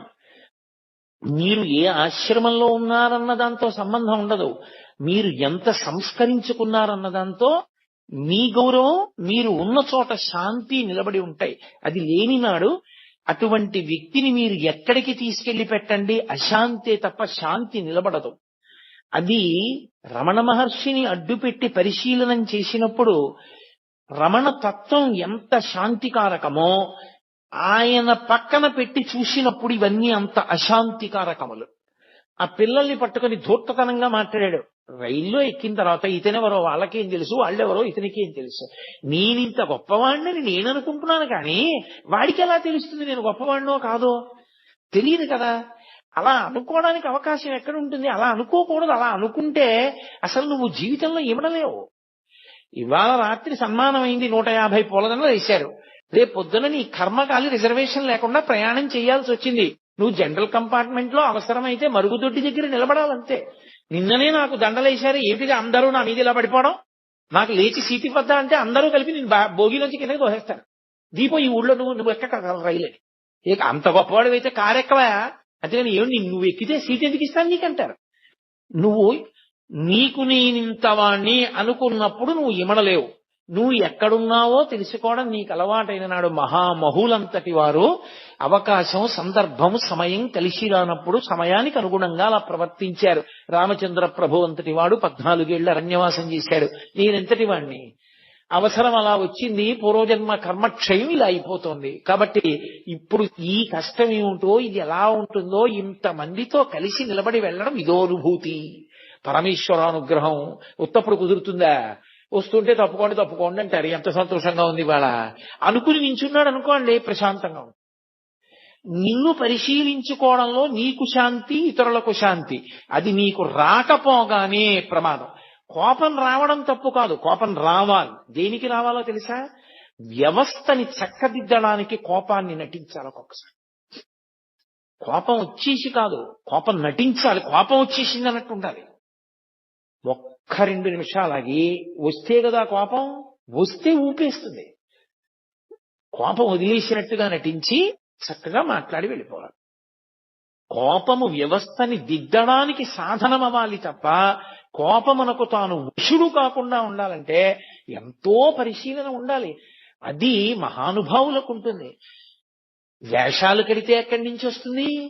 అందుకని ఆయన రైల్లోకి వెళ్ళాడు, ఆ పిల్లలతోటి దెబ్బలాడ పెట్టుకున్నాడు. నా అంతటి వాణ్ణి చెప్తుంటే బుద్ధి లేదా, నేను చెప్పిన పని చెయ్యొద్దా అన్నాడు. ఆ పెట్టేదో తీయమన్నాడు, వాళ్ళు తీయలేదు. వాళ్ళకి కోపం వచ్చింది. వెంటనే అతను కాలి చెప్పు తీసి ఒళ్ళంతా ముద్దర్లు పడేటట్టు కొట్టాడు. అయిపోయిందా అహంకారం? ఇప్పుడు నేను ఫలానా అన్నాడు ఎక్కువ అంటాడు. అయిపోయిందా నీ గౌరవం? ఒకవేళ నువ్వు ఎవరో తెలిసి అని వెళ్ళి నించున్నారు. వెళ్ళి నించుంటే రైల్వే స్టేషన్ లో ఆ రోజున నేను రైలు ఎక్కినప్పుడు ఏమైందో నీకు తెలిసిందా అని అడిగాను. ఎంత విచిత్రమైన ప్రశ్న చూడండి. అంటే తనకి అవమానం జరిగిందని ఆయనకి తెలిసిపోయిందేమో. ఏమైంది నాకు తెలీదు అని ఆయన అన్నారనుకోండి, ఏమీ తెలియనట్టే ఉంటాడు. తెలిసింది అన్నారనుకోండి, సంగతి తెలిసిపోయింది కదా. నీ ముఖం మీద ఉమ్మేసి వెళ్ళబట్టే చెప్పులు ఎట్టి కొట్టారు ఒళ్ళంతా. నేను బుద్ధి లేనివాడిని అన్న విషయం నిరూపింపబడింది అక్కడ. నువ్వే గొప్పవాడిని తెలిసిపోయిందని కదా దాని ఉద్దేశ్యం. ఆయన ఏమీ అనలేదు, అలాగే ఉన్నారు. అతనే అన్నాడు, నీ ముఖం మీద ఉమ్ము వేసి వెళ్ళాను కదా, ఒళ్ళంతా చెప్పులతో కొట్టారు. నీకు ఇంకా నా మీద ప్రతీకార భావన ఉందా ఉమ్మేశానని? ఎవరు లేరుగా నా చుట్టూ, నా మీద నువ్వు ఉమ్ములేయి అన్నాడు. చుట్టూ ఎవరూ లేరు కాబట్టి. అది మీరు ఒక సందర్భంగా తీసుకోకండి. నేను మీతో మనవి చేసేది అదే. మనుష్యులు అహంకారంతో ఉన్నప్పుడు ఉండేటటువంటి లక్షణాలు ఎలా ఉంటాయో, ఎప్పుడూ ఒక్కలా ఉండగలిగినటువంటి స్థితప్రజ్ఞుడు ఎలా ఉంటాడో, రమణుల జీవితంలో ఎన్ని సందర్భాలు నేను ఎక్కడ చెప్పను, కొన్ని సంవత్సరాలు ప్రసంగం చేయాలి నేను ప్రతిదాన్ని విశ్లేషించడం మొదలు పెడితే. కాబట్టి ఆయన ఏమీ అనలేదు, ఊరుకున్నారు. ఊరుకుంటే అన్నాడు, మళ్ళీ అంతలో అహంకారం వచ్చింది. పూర్వస్థాయి తనకు ఉండాలి. అందుకని పద విరూపాక్ష గుహలో కూర్చుందాం, నీకు నేను ఇవాళ ఒక కొత్తది యోగ విద్య ఒకటి నేర్పుతాను పద అన్నాడు. ఆయన ఏమీ అనలేదు. ఆయన ముందు నడుస్తున్నాడు, ఈయన వెనకాల నడిచాడు. ఈయన కూర్చున్నారు, ఆయన కూర్చున్నాడు. కూర్చున్న తర్వాత అన్నాడు, ఇప్పుడు నేను నీకు యోగ విద్య నేర్పుతానన్నాను కాదు, ఊపిరి ఇలా తీ. ఆయన మామూలుగానే ఇలా చూస్తూ తీసుకుంటున్నారు, ఆయన ఏమీ చేయలేదు. అదే చెప్పాను, అలా ఊపిరి బిగబట్టడం, ఊపిరి వదలడం చేయకూడదని. అంటే ఏమిటి? వినేవాళ్ళకి చూసేవాళ్ళకి మళ్లీ తనొచ్చినా సరే భయపడిపోయి ఆయనే గొప్పవాడు, నా గురువు అని రమణులు తనకి వశపడ్డారని తెలుసుకోవాలని. మళ్లీ ఏదో అల్లరి చేస్తున్నాడు, ఇది ప్రశాంతంగా ఉండనివ్వట్లేదని పళనిస్వామి వాళ్ళు 10 మంది వచ్చారు.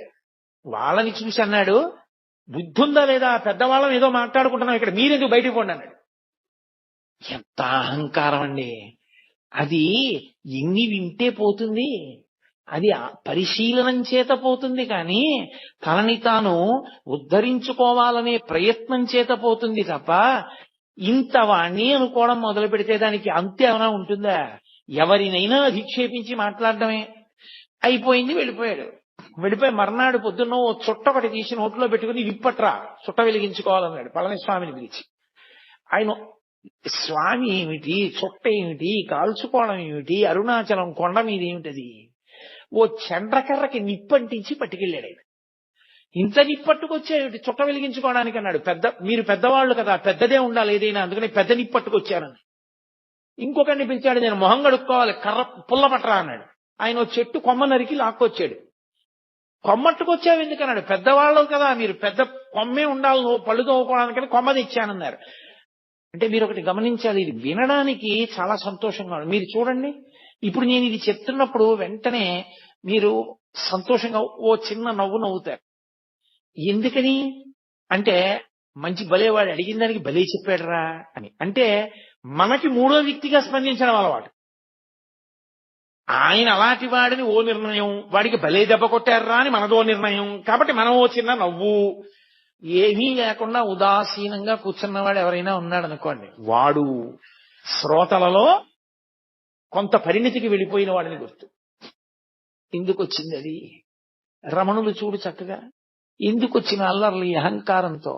ఈయన అండము బాగుంది, వాళ్ళ అండము బాగుంది, ఇద్దరూ పాడవుతున్న వాళ్లేగా.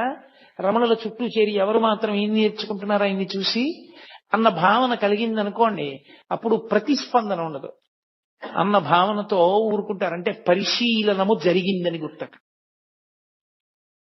ఒక్క సంఘటనలో అన్ని విషయాలు చూపిస్తారు. సరే, కొంతకాలం అయింది, ఇక్కడ నన్ను ఎవరూ లక్ష్య పెట్టట్లేదన్నాడు, మళ్ళీ వెళ్ళిపోయాడు, మళ్ళీ వచ్చాడు, దిగంబరంగా వచ్చాడు. ఈసారి వచ్చి నేను దేహాభిమానం అంతా పోయింది నాకు, అందుకని నేను గోచీ కూడా పెట్టుకోవట్లేదు అన్నాడు. అంటే ఆయన గోచీ పెట్టుకున్నారు కాబట్టి అంతకన్నా గొప్పవాడండి. మళ్ళీ ఇదో విచిత్రం. లోకంలో ఎలా ఉంటుందంటే ఒక్కొక్కడు అసలు నేను ఏమీ పట్టించుకోనండి అని చాలా గొప్పగా చెప్పుకుంటుంటాడు. ఏమీ పట్టించుకోకపోతే నువ్వు అది ఎందుకు చెప్పుకోవడం? నేనేమీ పట్టించుకోనన్నది ఎందుకు పట్టుకుంది నేను? అది పట్టుకోకూడదు కదా, నువ్వు నిర్లిప్తంగా ఉండాలి. నేనండి ఏమీ పట్టించుకోనమండి అని ఎంతో గొప్పగా చెప్తాడు దాన్ని తీసుకొచ్చి. లేకపోతే నాకు చాలా కోపం ఉండోయ్ అంటాడు. ఏడు అది అనా ఐశ్వర్యమా? సిగ్గుపడాలి, నాకు చాలా కోపం ఉండోయ్ అని చెప్పడానికి. అది చెప్పుకోవడం కూడా ఏమిటి 10 మందిలోకి వచ్చి? అది రకరకాలుగా ఉంటుంది. నేను బట్ట కూడా కట్టుకోవట్లేదు, నాకు ఇప్పుడు దేహాభిమానం పూర్తిగా పోయిందన్నాడు. పరమ అసభ్యంగా ప్రవర్తించాడు రమణ మహర్షి ఎదుట. ఏమైందో, పరమేశ్వర శాసనం ఏమైందో, అతను ఇక అరుణాచల పర్వతం మీదకి ఎక్కలేదు, వెళ్ళిపోయాడు ఆ పోక. పరమేశ్వరుడు ఇచ్చగించలేదని మనం అనుకోవాలి. ఇక వీడికి ఎంత సంఘం ఇచ్చినా వీడు మారడనుకుని ఉంటాడు ఈశ్వరుడు. ఈయన ముందు ఎందుకు ఇది, ఈ అల్లరంతా ఎందుకు అనుకుని ఉంటాడు. దానివల్ల రమణులలో ఏదో ఉద్వేగం వస్తుంది, రమణులకు ఏదో బాధ కలుగుతుందని కాదు. ఇక అతను రావడం మానేశాడు. ఇంకొకడు బయలుదేరాడు, వచ్చి నీకు నేను దత్తాత్రేయ మంత్రాన్ని ఉపదేశం చెయ్యాలనుకుంటున్నానన్నాడు. ఆయన ఏమీ అనలేదు, అలా చూస్తున్నారు. నిన్న రాత్రి నాకు దత్తాత్రేయుల వారు కనబడ్డారు, నీకెళ్ళి మంత్రం చెప్పమన్నారు, అందుకు వచ్చాను, ఉపదేశం చేస్తాను రా అన్నాడు. ఆయన అలా చూస్తున్నారు. ఏ కష్టంగా ఉంటుంది మంత్రం అనుకుంటున్నావా? చిన్నదే, పెద్ద కష్టమేం కాదు, చెప్తాను, ఆ మంత్రం జపం చేయి అన్నారు. ఆయన అన్నారు, ఇంకా వింటలేదు, రా రా రా అంటున్నాడని. ఆయన అన్నారు, మీకు కనపడి ఉపదేశం చెయ్యమన్న దత్తాత్రేయుల వారు నాకు కనపడి ఉపదేశం పుచ్చుకోమంటే పుచ్చుకుంటానన్నారు. అతనికి ఎక్కడలేని కోపం వచ్చేసి, అంటే నేను దత్తాత్రేయుల వారు చెప్పకుండా వచ్చాననుకుంటున్నావా? చేయించుకుంటావా చేయించుకోవా ఉపదేశం అన్నారు. ఆయన ఏమీ మాట్లాడలే. నీకేం కీర్తి ప్రతిష్టలు ఉండవు, నువ్వు ఏవి గౌరవం లేనివాడివి అయిపోతావు అని చెప్పి అతని దగ్గరికి ఎందుకు వెడతారు? అతనికి ఏం తెలియదు, అతనికి ఒక మంత్రోపాసన కూడా లేదని చెప్పి వచ్చిన వాళ్ళందరికీ ప్రచారం చేసేవాడు. సూర్యబింబానికి ఒక అరిచెయ్యి అడ్డు పెడితే దాని యొక్క తేజస్సుని ఆపగలమా? ఆయన అన్నిటినీ దాటిపోయిన మహానుభావుడు. మంత్రోపాసన ఎవరు తీసుకుంటారు? ఆయన స్థాయిని పొందడానికి మంత్రోపాసన ఒక సాధనం. ఆ స్థాయికి వెళ్ళిపోయిన వాడికి ఇక మంత్రోపాసన ఏమిటి? కడుపు నిండిన వాడికి అన్నం ఏమిటి? దాహం తీరిన వాడికి మంచినీళ్ళు ఏమిటి? నిద్ర లేచిన వాడికి మళ్ళీ నిద్ర ఏమిటి? అది అవగతం లేకుండా, దాని మీద అవగాహన లేకుండా మేము గొప్ప వాళ్ళం అనిపించుకోవాలని తాపత్రయంతో వచ్చి అక్కడికి చేరిన వాళ్ళు అన్నీ విడిచిపెట్టేశామన్న పేరుతో ఎంతమంది ఉన్నారో చూడండి. ఇంతమందిని తట్టుకున్నారు. ఒక 100 మంది తాగి వచ్చారు రోజు. వచ్చి మేము ఎక్కడో దక్షిణ దేశంలో ఉంటాం, అగస్త్య మహర్షి గుహలోకి వస్తుంటారు, అక్కడికి మిమ్మల్ని తీసుకురమ్మన్నారు, అందుకని చెప్పి నిన్ను తీసుకెళ్ళడానికి వచ్చాను, లే నిన్ను ఎత్తుకుపోతాం ఇక్కడి నుంచి అన్నారు. ఏమిటి ఆయన ఏమి ప్రతిస్పందన లేదు, అలా చూస్తున్నారు. పళనిస్వామి వాళ్ళు అందరూ చుట్టూ కూర్చుని ఉన్నారు. వాళ్ళందరూ ఒక్కసారి బుద్ధుందా లేదా అని తిరగబడేసరికి 100 కూడా పలాయనం చిత్తగించారు. ఎంత మందితో ఎన్ని ఇబ్బందులు! మన దృష్టికోణంలో అయితే ఇవన్నీ ఇబ్బందులు. భగవాన్ రమణుల దృష్టికోణం అయితే లోకం యొక్క పోకడ. ఆ స్థాయికి చేరకపోతే అలా ఉంటుంది. మీరు చూడండి, లోకంలో ఒక స్థితి ఉంటుంది. అమ్మ కడుపున పుట్టినటువంటి పిల్లే అమ్మ అన్నం తింటోంది అనుకోండి, అది కొత్తగా ఎవరో బంధువులింటికి వచ్చింది.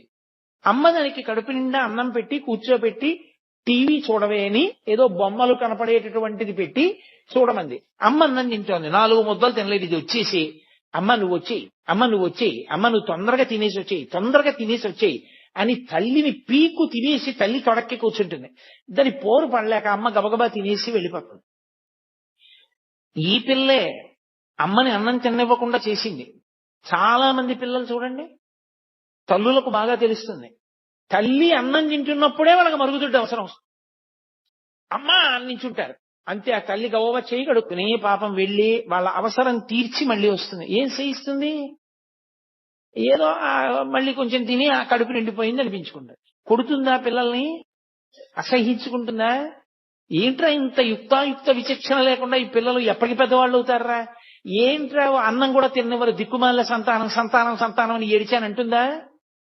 పరిపక్వత వచ్చిందనుకోండి, వాడే అమ్మ దా అని చెయ్యి పట్టుకుని తీసుకెళ్లి, మా అమ్మ చిన్నప్పుడు పప్పు అన్నం బాగా మెత్తగా నలిపి చారు పోసి నెయ్యేసి మా అమ్మ నోట్లో పెడితే ఎంత బాగుండేదో. ఇప్పుడు మా అమ్మ పెద్దదైపోయింది, అంత గట్టిగా నలుపుకుని కలుపుకోలేదు. అమ్మ నేను కలిపి పెడతానుండని వేడి అన్నంలో పప్పు వేసి నెయ్యేసి మెత్తగా కలిపి చారు పోసి, అమ్మ మెత్తగా ఉంది, నీకు ఇలా ఇష్టం కదా, అమ్మ నువ్వు తిను అని అమ్మ చేతికి సరిగ్గా పట్టుకోదేమో, నీకు చెయ్యి వణుకుతుంది, ఇదిగో ఈ చెంచాతో తిను అని చెంచా కూడా వేసి, అమ్మ చెంచాతో ఇలా ఇలా అంటూ కింద పడేసుకుంటా, అమ్మ నేను పెడతానుండు అని చెంచాతో తీసి అమ్మ నోట్లో పెడతాడు. ఒకనాడు అమ్మ అన్నం తింటుంటే మరుగుదొడ్డికి అవసరం వస్తోందని అమ్మని తినకుండా చేసిన పిల్లాడే పరిపక్వత వస్తే కలుపుకోలేని అమ్మకి చారు బువ్వ కలిపి నోట్లో పెట్టాడు. ఇది తల్లికి తెలుసు, తల్లిది పరిణతి, తల్లిది ప్రేమ. ప్రేమ చేత క్షమిస్తుంది తప్ప మనమందరం అంటాం నా కూతురి మీద నాకు ప్రేమ, అందుకని ఏ సమయానికి అంటారు మీరు దాన్ని అన్నం తిన్నవరా ఏమి అంటే నా కూతురి మీద నాకు ప్రేమ. నాన్నగారండి దాన్ని ఏమనకండి పర్వాలేదు నేను మళ్ళీ తింటాను కదా అంటుంది. కానీ నేను ఎక్కువ దెబ్బలాడాను అనుకోండి, నా మనవన్నో మనవరాలనో నా కూతురు తట్టుకోలేదు. అంటే నాకు మనవలు ఉన్నారనుకుంటున్నారేమో. లోకం పోకడ చూసి నేను నా తాతగా నా స్థానాన్ని నేను ఊహ చేస్తూ ఉంటాను. నేను తొందరపడకూడదు సుమా, ఇలా ఉంటుంది తల్లి స్థానం అని. కాబట్టి తల్లి ప్రేమ ఉంది కాబట్టి కదా వాడు పరిపక్వత పొందాడు. తల్లికి ఆ ప్రేమ లేదనుకోండి, అన్నం తినే వేళటికే పిలుస్తావురా అని చెప్పి రోజూ కొట్టేసింది అనుకోండి వాడిని, వాడు ఏమైపోయి ఉండేవాడు? వాడు జ్ఞాని లక్షణం పరిపక్వత లేని పిల్లల వంక చూసినటువంటి కన్న తల్లిని చూసినట్టు చూస్తారు తప్ప కష్టాన్ని భరించిన వాళ్ళలా వాళ్ళు చూడరు. వీడు ఇలా ప్రవర్తించాడు నేను ఎలాగో అలా భరించానని వాళ్ళు అనుకోరు. పరిపక్వత పొందలేదు, ఆ స్థాయి రాలేదు. పరమేశ్వరుడు అనుగ్రహించాలి. ఇటువంటి వ్యగ్రతలకి ద్వంద్వములకు లోను కాకుండుగాక, ప్రశాంతముగా ఉండుగాక అని నేను ఇందాక చెప్పానే. సినిమా చూస్తూ మనం పోలీస్ స్టేషన్కి ఎలా వెళ్ళాం అలా చూస్తూ ఉంటారు. అది అలా ప్రతిస్పందన లేకుండా పరిపూర్ణ ప్రేమతో అపరాధాలని మన్నించేస్తారు. కాబట్టే మళ్ళీ ఎప్పుడూ ఎక్కడా దాని గురించి చెప్పరు. ఏ తల్లి అయినా పెరిగిన ఏ పిల్లల గురించి అయినా వీడు చిన్నప్పుడు ఇలా నన్ను ఇబ్బంది పెట్టేవాడిని కానీ, లేకపోతే చిన్నప్పుడు వీడికి జ్వరం వస్తే నేను అన్నం మానేశానని కానీ ఏ తల్లి అయినా చెప్తుందా? చెప్పదు. అదేమిటి అలా చేయడం నా కర్తవ్యం, నా అదృష్టం తల్లిగా అంటుంది తప్ప అది తన గొప్ప అనుకోదు. ఒక జ్ఞాని యొక్క స్థితి అంతే, అలాగే ఉంటుంది. ఈ మిడిమిడిపోకడంతా ఎక్కడుంటుందంటే ఈ మధ్యలో ఉన్న వాళ్ళ దగ్గరే ఉంటుంది.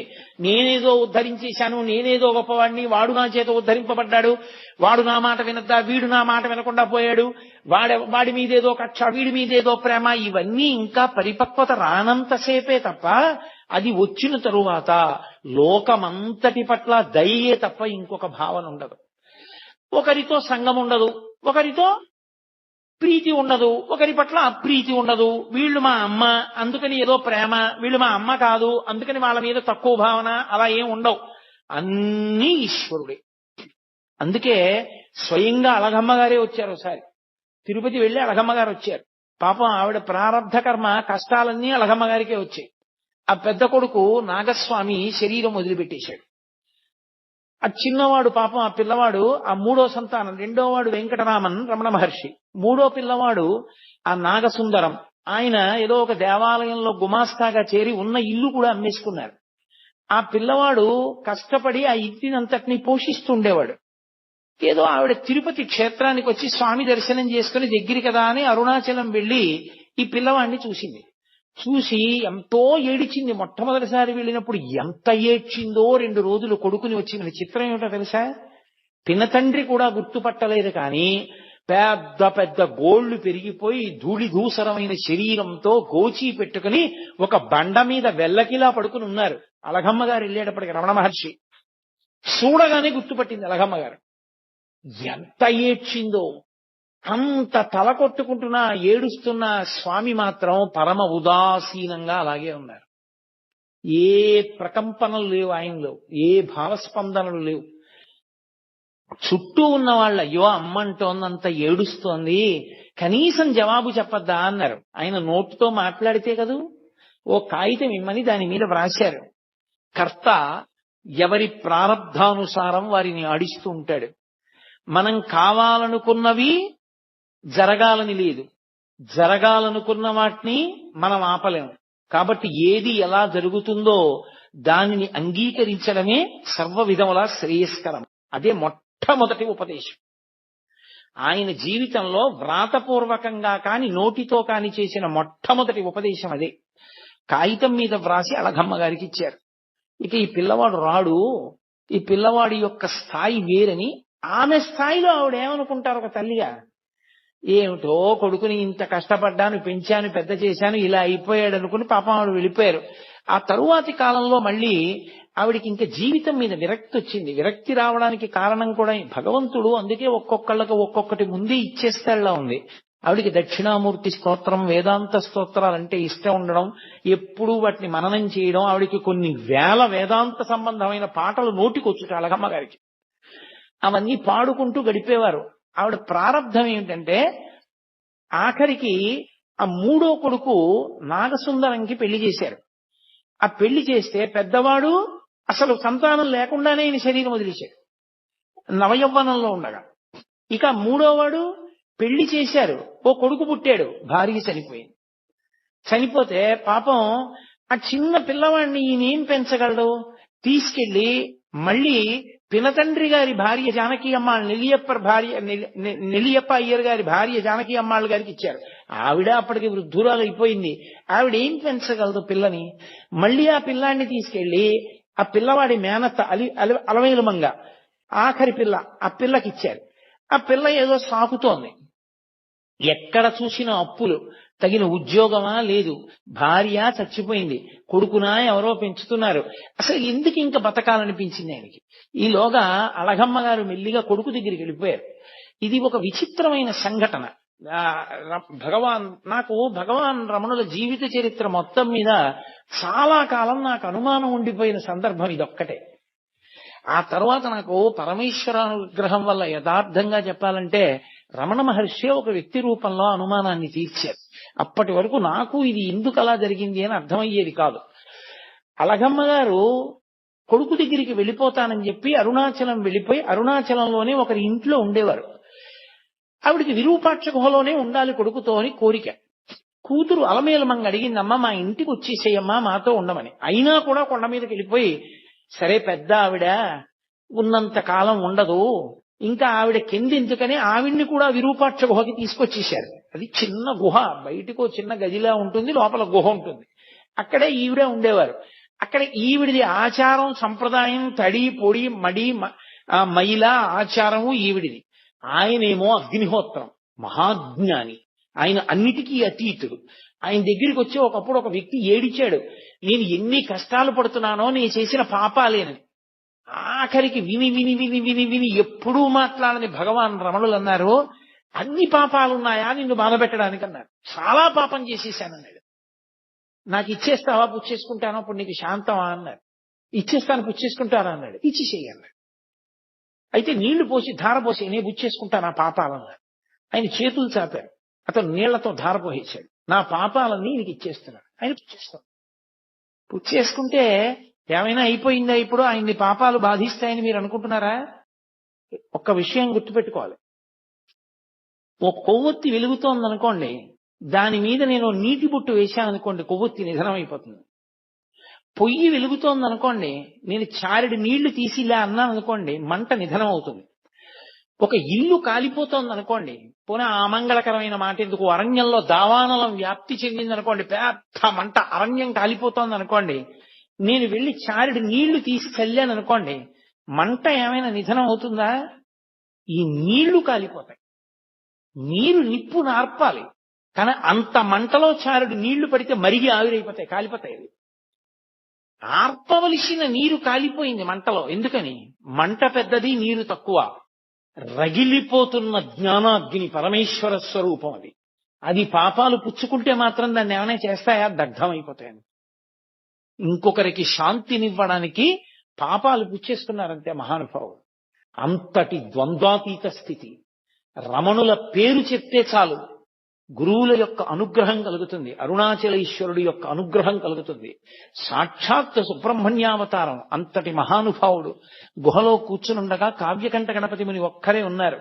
ఒక్కరే ఉండగా 6 జ్యోతులు ఆయన యొక్క తలని నుదిటిని తాకి ఆయనలో లీనమైపోవడం చూసి ఒళ్ళు గగుర్పొడిచింది కావ్యకంఠ గణపతి మునికి.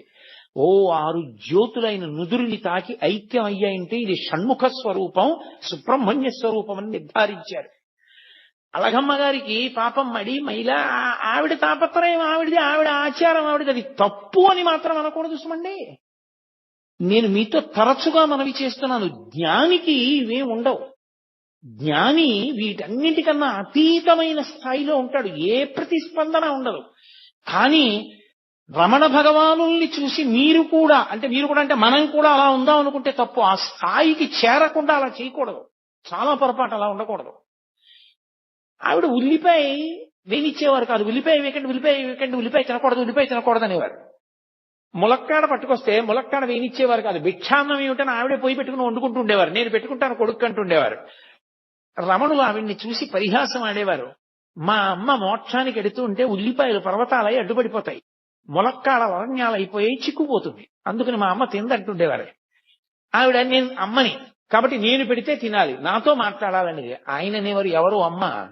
నాకు అందరు అమ్మలే తప్ప నువ్వు ఒక్కదానివే నాకు అమ్మవి కావు, నాకు లోకమంతా తల్లులే అనేవారు. ఆయన దృష్టికోణం అది. అలా రమణుల గురించి చదివి నేను అనకూడదు. నేను మా అమ్మని గౌరవించాలి, మా అమ్మకి నమస్కారం చేయాలి. అవునమ్మా నువ్వు నా తల్లి అనాలి. నేను ఇంకా రమణుల స్థాయికి పొందలా. రమణుల స్థాయిని పొందిన నాడు నేను అలా మాట్లాడాలని ప్రయత్నం చేయక్కర్లా. ఆ మాట అప్పుడు అదే వస్తుంది. అంతేగాని జ్ఞానిని చూసి ఎన్నడూ అనుకరించరాదు. రమణులు అన్నారు కదా అని అనే ప్రయత్నం చేయకూడదు.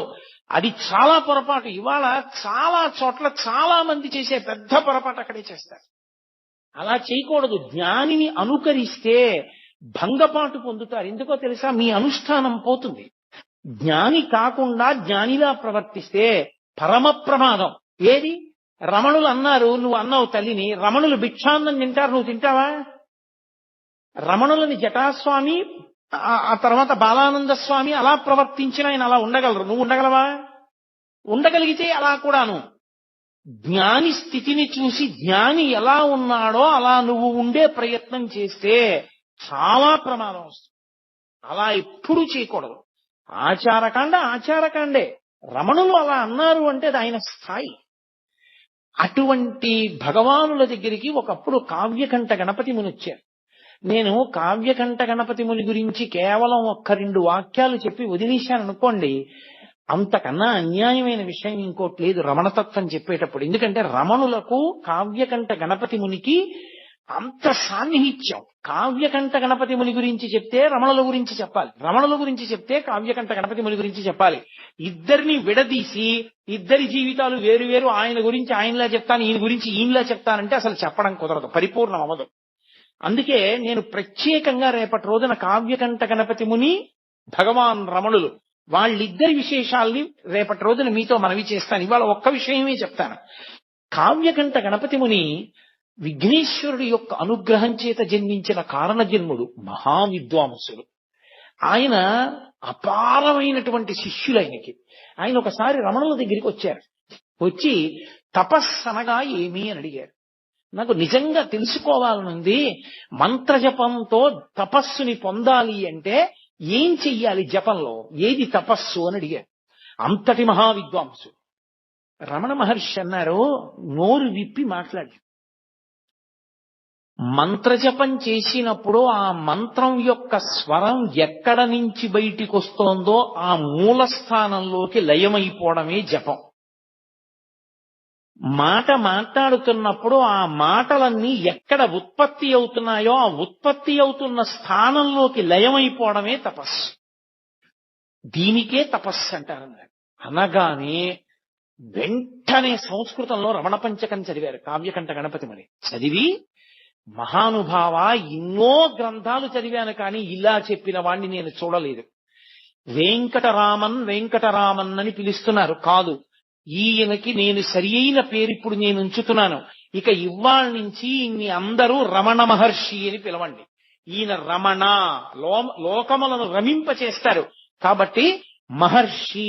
ఎందుకు మహర్షి అంటున్నానంటే, ఊర్ధ్వరేతస్కుడై, శాపానుగ్రహ సమర్థుడై, ఇంద్రియములను గెలిచినటువంటి వాడై, పరమేశ్వర తత్వాన్ని జీర్ణం చేసుకున్నవాడై, బ్రహ్మమును తెలుసుకుని బ్రహ్మముగా నిలబడినవాడు. కాబట్టి త్రికాల వీధి కనుక ఈయన్ని మహర్షి అని పిలుస్తున్నాను. భగ, అది ఉన్నవాడు భగవానుడు, పరమేశ్వరుడు అని పిలుస్తాం. భగము అంటే 6 ఉండాలి. ఆ 6 ఐశ్వర్యము, సమగ్రత్వము, ధర్మము, యశస్సు, శ్రియము, జ్ఞానము, వైరాగ్యము. ఈ 7 ఉంటే భగవంతుడు అని పిలుస్తారు. ఈ 7 పుష్కళంగా ఆయన యందు ఉన్నాయి. అపారమైన తపస్సు చేత మహర్షి అయి ఈ 7టిని పరమేశ్వరుడితో సమానంగా పొందారు కనుక ఇక నుండి వీరిని భగవాన్ రమణ మహర్షి అని పిలవండి అన్నారు. కావ్యకంఠ గణపతి ముని పెట్టినటువంటి పేరే భగవాన్ రమణ మహర్షి అన్న పేరు తరువాతి కాలంలో లోకంలో ప్రచారమైంది. అటువంటి రమణులు అరుణాచల పర్వతం మీద తిరుగుతుండగా వారికి కేవలం మనుష్యులతోటి సంబంధం కాదు, మీరు తపోనిష్టాగరిష్ఠులైనటువంటి వారు ఉన్న ప్రదేశాల్ని పరిశీలనం చేస్తే అక్కడ వారి తపస్సు యొక్క ప్రకంపనల చేత, తప ప్రభావం చేత సమస్త జీవులు వాటి మధ్య ఉన్న వైరాన్ని మరిచిపోయి ఏది దేన్ని చెనకదు. ఆయన స్కందాశ్రమానికి వెళ్ళారు. శిష్యులందరూ కలిసి ఆ పైన నీటి కయ్య, మామిడి చెట్లు అవి ఉన్నాయని అక్కడ చదును చేసి 2 గదులు ఆయన ధ్యానం చేసుకోవడానికి పర్వత గుహలా ఉండేటటువంటి ఓ గదిని నిర్మాణం చేశారు. నిర్మాణం చేసి ఆయన సుబ్రహ్మణ్యావతారం అని స్కందాశ్రమము అని పేరు పెట్టారు. ఇప్పటికీ చూడొచ్చు, అరుణాచల పర్వతం ఎక్కి చూడొచ్చు స్కందాశ్రమాన్ని. ఆ స్కందాశ్రమంలో ఆయన ఉండే రోజుల్లో ఒక పెద్ద పాము ఒకటి వెడుతోంది. అందరూ భయపడేవారు. ఆయన దాన్ని తేరిపారి చూస్తున్నారు. అది ముందు నడుస్తోంది, రమణులు వెనకాతల నడుస్తున్నారు. కావాలని కాదు, ఆయన మానాన ఆయన వెడుతున్నారు, అది ముందు వెడుతోంది. అది ఒక 2 రాళ్ల మధ్యలోకి వెళ్ళింది. వెళ్ళి కొంచెం ఇరుకున పడినట్టు అనిపించింది దానికి. ఆయన వెనకనే నడుస్తూ దగ్గరగా వచ్చారు. అదొక్కసారి తలెత్తి పడగ విప్పింది. ఆయన దాని కళ్ళల్లోకి అలా చూశారు. అది పడగ వాల్చేసి ఆయన పాదాల దగ్గరికి వచ్చింది. అది అప్పటి నుంచి రమణ మహర్షి శరీరం మీద ఎక్కి తిరిగే ప్రయత్నం చేస్తుండేది. అది ఆయన కాళ్ళు పట్టుకుని కాళ్ళు ఎక్కాలని చూసేది. ఏది? ఒక భయంకరమైన సర్పం. ఆయన దగ్గరకు వస్తే సమస్త ప్రాణులు శాంతి పొందేవి. ఆయన సోఫాలో కూర్చుని ఉండగా ఒక ఆయన 2 చిరుతపులి పిల్లల్ని తీసుకొచ్చాడు. అవి అకస్మాత్తుగా ఎగిరి సోఫా మీదకి ఎక్కితే 2 చిరుతపులి పిల్లలు ఏమవుతాయో అనుకున్నారు. ఆయన రెండిటిని దగ్గరికి తీసుకుని 2 చిరుతపులి పిల్లల మీద చేతులు వేశారు. అవి పిల్లి పిల్లల్లా కళ్ళు మూసుకుని ఆయన తొడ మీద తలలు పెట్టుకు పడుకున్నాయి. దాన్ని ఫోటోలు కూడా తీశారు కొంతమంది ఆ కాలంలో. అవి చాలా అలభ్యం, చాలా కష్టం మీద దొరుకుతాయంటారు. అలాగే కోతులలో తెగలు ఉంటాయి. ఒక తెగకి ఇంకొక తెగకి పడదు. 2 తెగలు దెబ్బలాడుకుని విపరీతంగా కొట్టుకునేవి. కోతికి కృతజ్ఞత ఎక్కువ, కోతి కృతజ్ఞత ప్రకటించదు. అది దాని లక్షణం. దాని లక్షణాల్లో ఒకటి కోతికి. అది 2 తెగలు దెబ్బలాడుకుని రమణులు విరూపాక్ష గుహ బయట ఉండగా వచ్చేవి. వచ్చి చెట్ల మీద కూర్చుని ఇటువైపు కొన్ని వేల కోతులు, అటు కొన్ని వేల కోతులు కూర్చుని కిచకిచలాడుతూ దీని రాజు దాని రాజు పరస్పరం చాడీలు చెప్పుకునేవి. ఇటు తిప్పి వినేవారు. ఆఖరికి మీరు ఇలా దెబ్బలాడుకోకూడదు, మీ తప్పే, క్షమార్పణ చెప్పు, వెళ్ళిపోండి అంటే అది కిచకిచలాడి వెళ్ళిపోయేది. ఆయనకి ఎలా అర్థమయ్యేది? కోతి కిచకిచలాడితే ఆయనకి ఎలా తెలుసు? అన్ని వేల కోతులు తీర్పుగా ఆయన దగ్గరికి ఎందుకు వస్తాయి? అంటే మనిషి యొక్క మనసులో ఉన్న భావాలు అర్థం చేసుకోవడానికి భాష ఏమో కానీ ఆ మనసు కూడా భావాన్ని ఏ ఆత్మ ప్రకాశం వల్ల పొందుతుందో ఆ ఆత్మగా నిలబడగలిగిన వాడికి ఎదుటి ఆత్మలోని భావనలు ఎందుకు తెలుసుకోలేడు? అందుకని ఆయనకి ఇంకా భాషతో సంబంధం ఉండేది కాదు. ఒకప్పుడు ఆయన ఆశ్రమంలో ఉన్నప్పుడు నేపాల్ దేశం నుంచి ఆ రాజుగారి యొక్క సామంతరాజు వచ్చాడు. వచ్చి నేను రమణ మహర్షితో మాట్లాడాలన్నాడు. నీకు తమిళం వచ్చా అన్నారు. తమిళం రాదు, గోర్ఖా భాష మాట్లాడతాడు ఆయన. గోర్ఖా భాష మహర్షికి రాదన్నారు. నేను మాట్లాడతానన్నాడు. రమణ మహర్షి వచ్చి సోఫాలో కూర్చున్నారు. ఈయన వెళ్లి గోర్ఖా భాషలో ఏవేవేవో అడిగాడు. ఆయన కళ్ళల్లోకి అలా చూశారు ఒక 5 నిమిషాలు. మహానుభావ, చాలా సంతోషం, నాకు అంతా అర్థమైపోయింది, వెళ్ళిపోయాడు. వాళ్ళ రాజుగారికి చెప్పాడు. వాళ్ళ రాజుగారు వచ్చి వీరికి అన్ని అర్థమైపోయాడు, మీరు చెప్పినవన్నీ గూర్ఖా భాషలో ఈయనకి చెప్పినవన్నీ మాకు చెప్పాడని చెప్తుంటే హాల్లో ఉన్న వాళ్ళందరూ నవ్వారు. రమణ మహర్షి గూర్ఖా భాషలో ఇవన్నీ చెప్పడం ఏమిటి? ఆయన చూశారంతే అర్థమైపోయేది. అటువంటి మహాజ్ఞాని, పరమేశ్వర స్థాయిని పొందినటువంటి మహానుభావుడు, పరమేశ్వరుడైనటువంటి స్థితి అయింది. అందుకే ఒకానొకప్పుడు ఒక తెగకంతటికి రాజుగా ఉంది కొంతకాలం ఒక పెద్ద కోతి. దాన్ని తరిమేశాయి కోతులన్నీ, దానికి పదవి పోయింది. 2 అనుచరులు మాత్రం పాపం పాతరాజుగారన్న బెంగతో ఎప్పుడూ అనుసరించి వస్తుండేవి. దానికి ప్రాణోత్క్రమణం అయిపోయే సమయం ఆసన్నమైంది. అది వచ్చి విరూపాక్ష గుహ ముందు తిరుగుతోంది. రమణ మహర్షి చూసి జాలేసి దాన్ని ఇలా 2 చేతులతో ఎత్తి తీసుకెళ్లి ఒళ్ళో పడుకోబెట్టుకున్నారు. దానికి మెడవాలిపై పళ్ళు గిటకరిస్తుంటే దాన్ని ఇటు తొడమించి బరువుకిటు తిప్పుకుంటుంటే దాని పళ్ళు ఆయన శరీరం మీద గీరుకుని మచ్చలు పడ్డాయి. అది ఆయన తొడ మీదే ప్రాణం వదిలింది.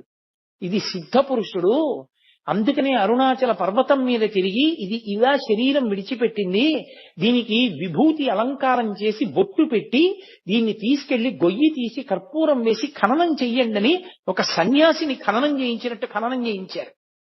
ఒక కుక్క ఉండేది, అది దేవదాసి ఇంటికెళ్లి పలహారం చేసేది. దేవాలయ ప్రసాదం అన్నం తినేది, దేవాలయంలో పడుకునేది. ప్రతిరోజు వచ్చి రమణ మహర్షులు ఉన్నటువంటి విరూపాక్ష గుహ ముందు నమస్కారం చేసి వెళ్ళిపోయేది. అది శరీరం విడిచిపెట్టినప్పుడు అలాగే చేయించారు. ఆయన దగ్గరికి ఎన్ని ప్రాణులో ఒక కుంటి కోతి ఒకటి ఉండేది. అది ఆయన అన్నం తింటుంటే అది అన్నం తినేది. అది వచ్చేది, ఒక గిన్నెలో దానికి అన్నం పెట్టేవారు. ఆయన తినడం మొదలెట్టితే అది తినడం మొదలెట్టేది. కోతికి నిలకడ ఉండదు, అటు ఇటు నడిచి పరిగెట్టి పోసేస్తుంది. ఒక మెతుకు కింద పోయకుండా తినేది. ఒక రోజున అన్నం కింద పడేసింది. అది ఏమి ఇవాళ నీ బుద్ధి ఇలా తయారైంది, అన్నం కింద పడేశావు అన్నారు ఆయన.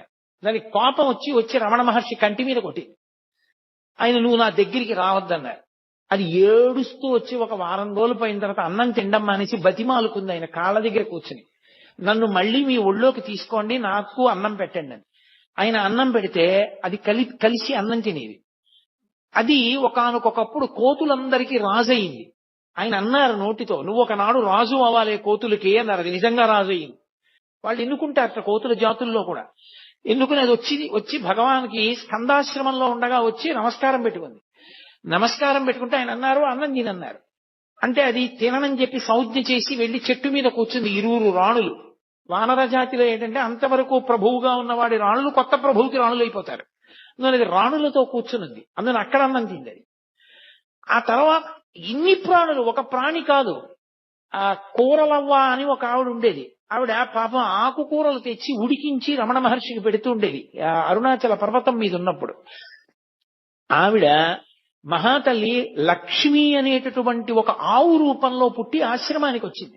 మహర్షి చెప్తూ ఉండేవారు, ఈవిడ కూరలవ్వ ఇప్పుడు లక్ష్మి అన్న గోవుగా వచ్చిందని చెప్పేవారు. దానికి ఎంత స్వాతంత్రం, అది తిన్నగా రమణ మహర్షి దగ్గరికి వచ్చేది. ఆయన కౌపీనం ఒకటే పెట్టుకుని కూర్చుని ఉండేవారు. ఆయన ఒళ్ళంతా నాకేసేది. నాకేస్తే నాలుక గరుగ్గా ఉంటుందేమో, ఆయన ఒళ్ళు ఎర్రగా అయిపోయేది. ఎర్రగా అయిపోయిన తర్వాత వెళ్ళిపోయేది. ఆయన హాల్లో కూర్చుని ఉంటే వచ్చి ఆయనకి రోజు ప్రదక్షిణం చేసి, అది రాత్రి పడుకోవడానికి వెళ్ళిపోయే ముందు ఆయనకి ప్రదక్షిణం చేసి నమస్కారం చేసి వెళ్ళిపోయేది.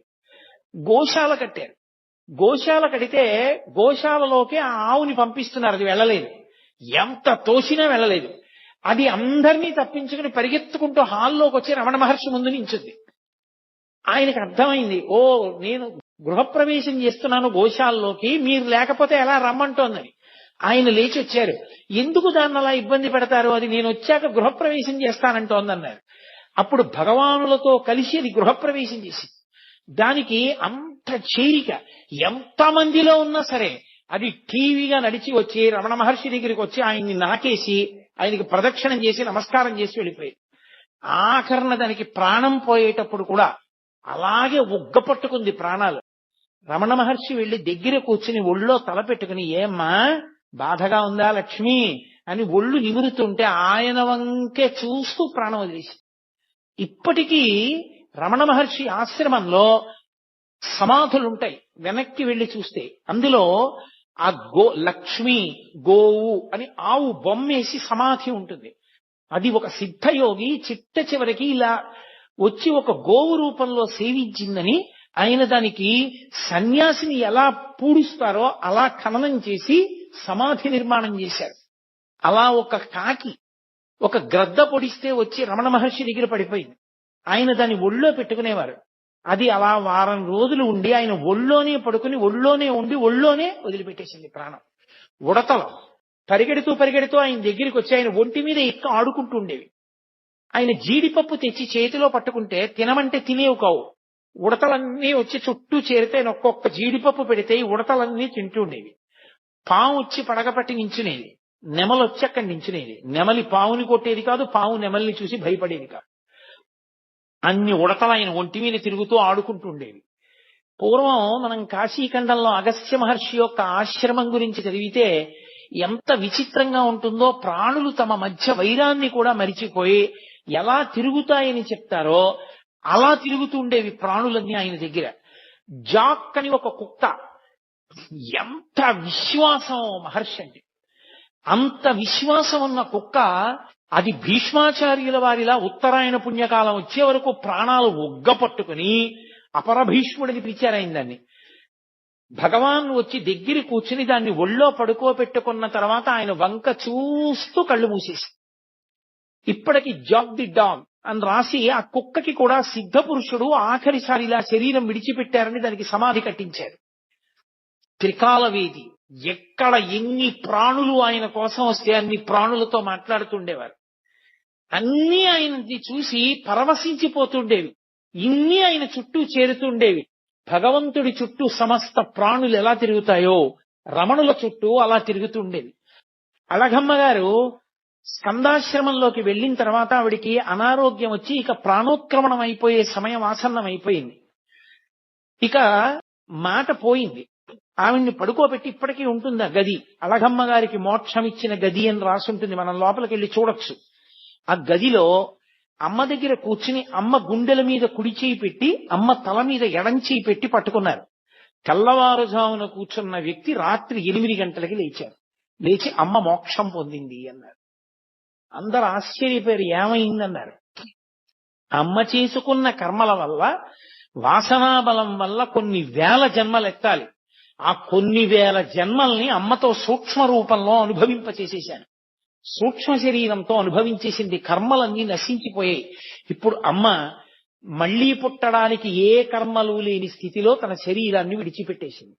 కాబట్టి అమ్మ సిద్ధి పొందింది. అందుకే అమ్మ చనిపోయిందంటే ఆయన ఒప్పుకునేవారు కాదు, సిద్ధి పొందింది. కాబట్టి ఒక సన్యాసి శరీరాన్ని ఎలా ఖననం చేస్తారో అలా ఖననం చేద్దామన్నారు. 8 గంటలకి, నేను అదే మీతో చెప్తున్నది, ఒక జ్ఞానికి చెల్లుతుంది, మనకి చెల్లదు. వెంటనే 8 గంటలకి ఆయన అమ్మగారి శవం దగ్గర నుంచి లేచొచ్చి కూర్చుని అన్నం తిన్నారు. ఆయనకి జ్ఞానికి విధి నిషేధము ఉండవు. సామాన్య సాధకుడు అలా కాదు, అలా చేయడానికి వీలు లేదు. రమణ మహర్షి జీవితాన్ని చదివి రమణ మహర్షి యొక్క స్థితిని అర్థం చేసుకునే ప్రయత్నం చేయండి తప్ప రమణులు చేసినవి అనుకరించే ప్రయత్నం ఎప్పుడూ చేయకూడదు. అది ఏదో నాటకంలో పాత్ర వేసినట్టు ఉంటుంది తప్ప నిజ జీవితంలో ఎదగడం మాత్రం కాదు. అది క్రమక్రమంగా సాధన చేత జ్ఞాని కావాలి తప్ప అకస్మాత్తుగా ఏవో కొన్ని పనులు చేసి నువ్వు జ్ఞానివైపోయావు అనుకుంటే చాలా చాలా ప్రమాదం. అది గతి తప్పిపోతాడు, సాధనలో కిందకి వెళ్ళిపోతాడు, పరమ ప్రమాదం అది.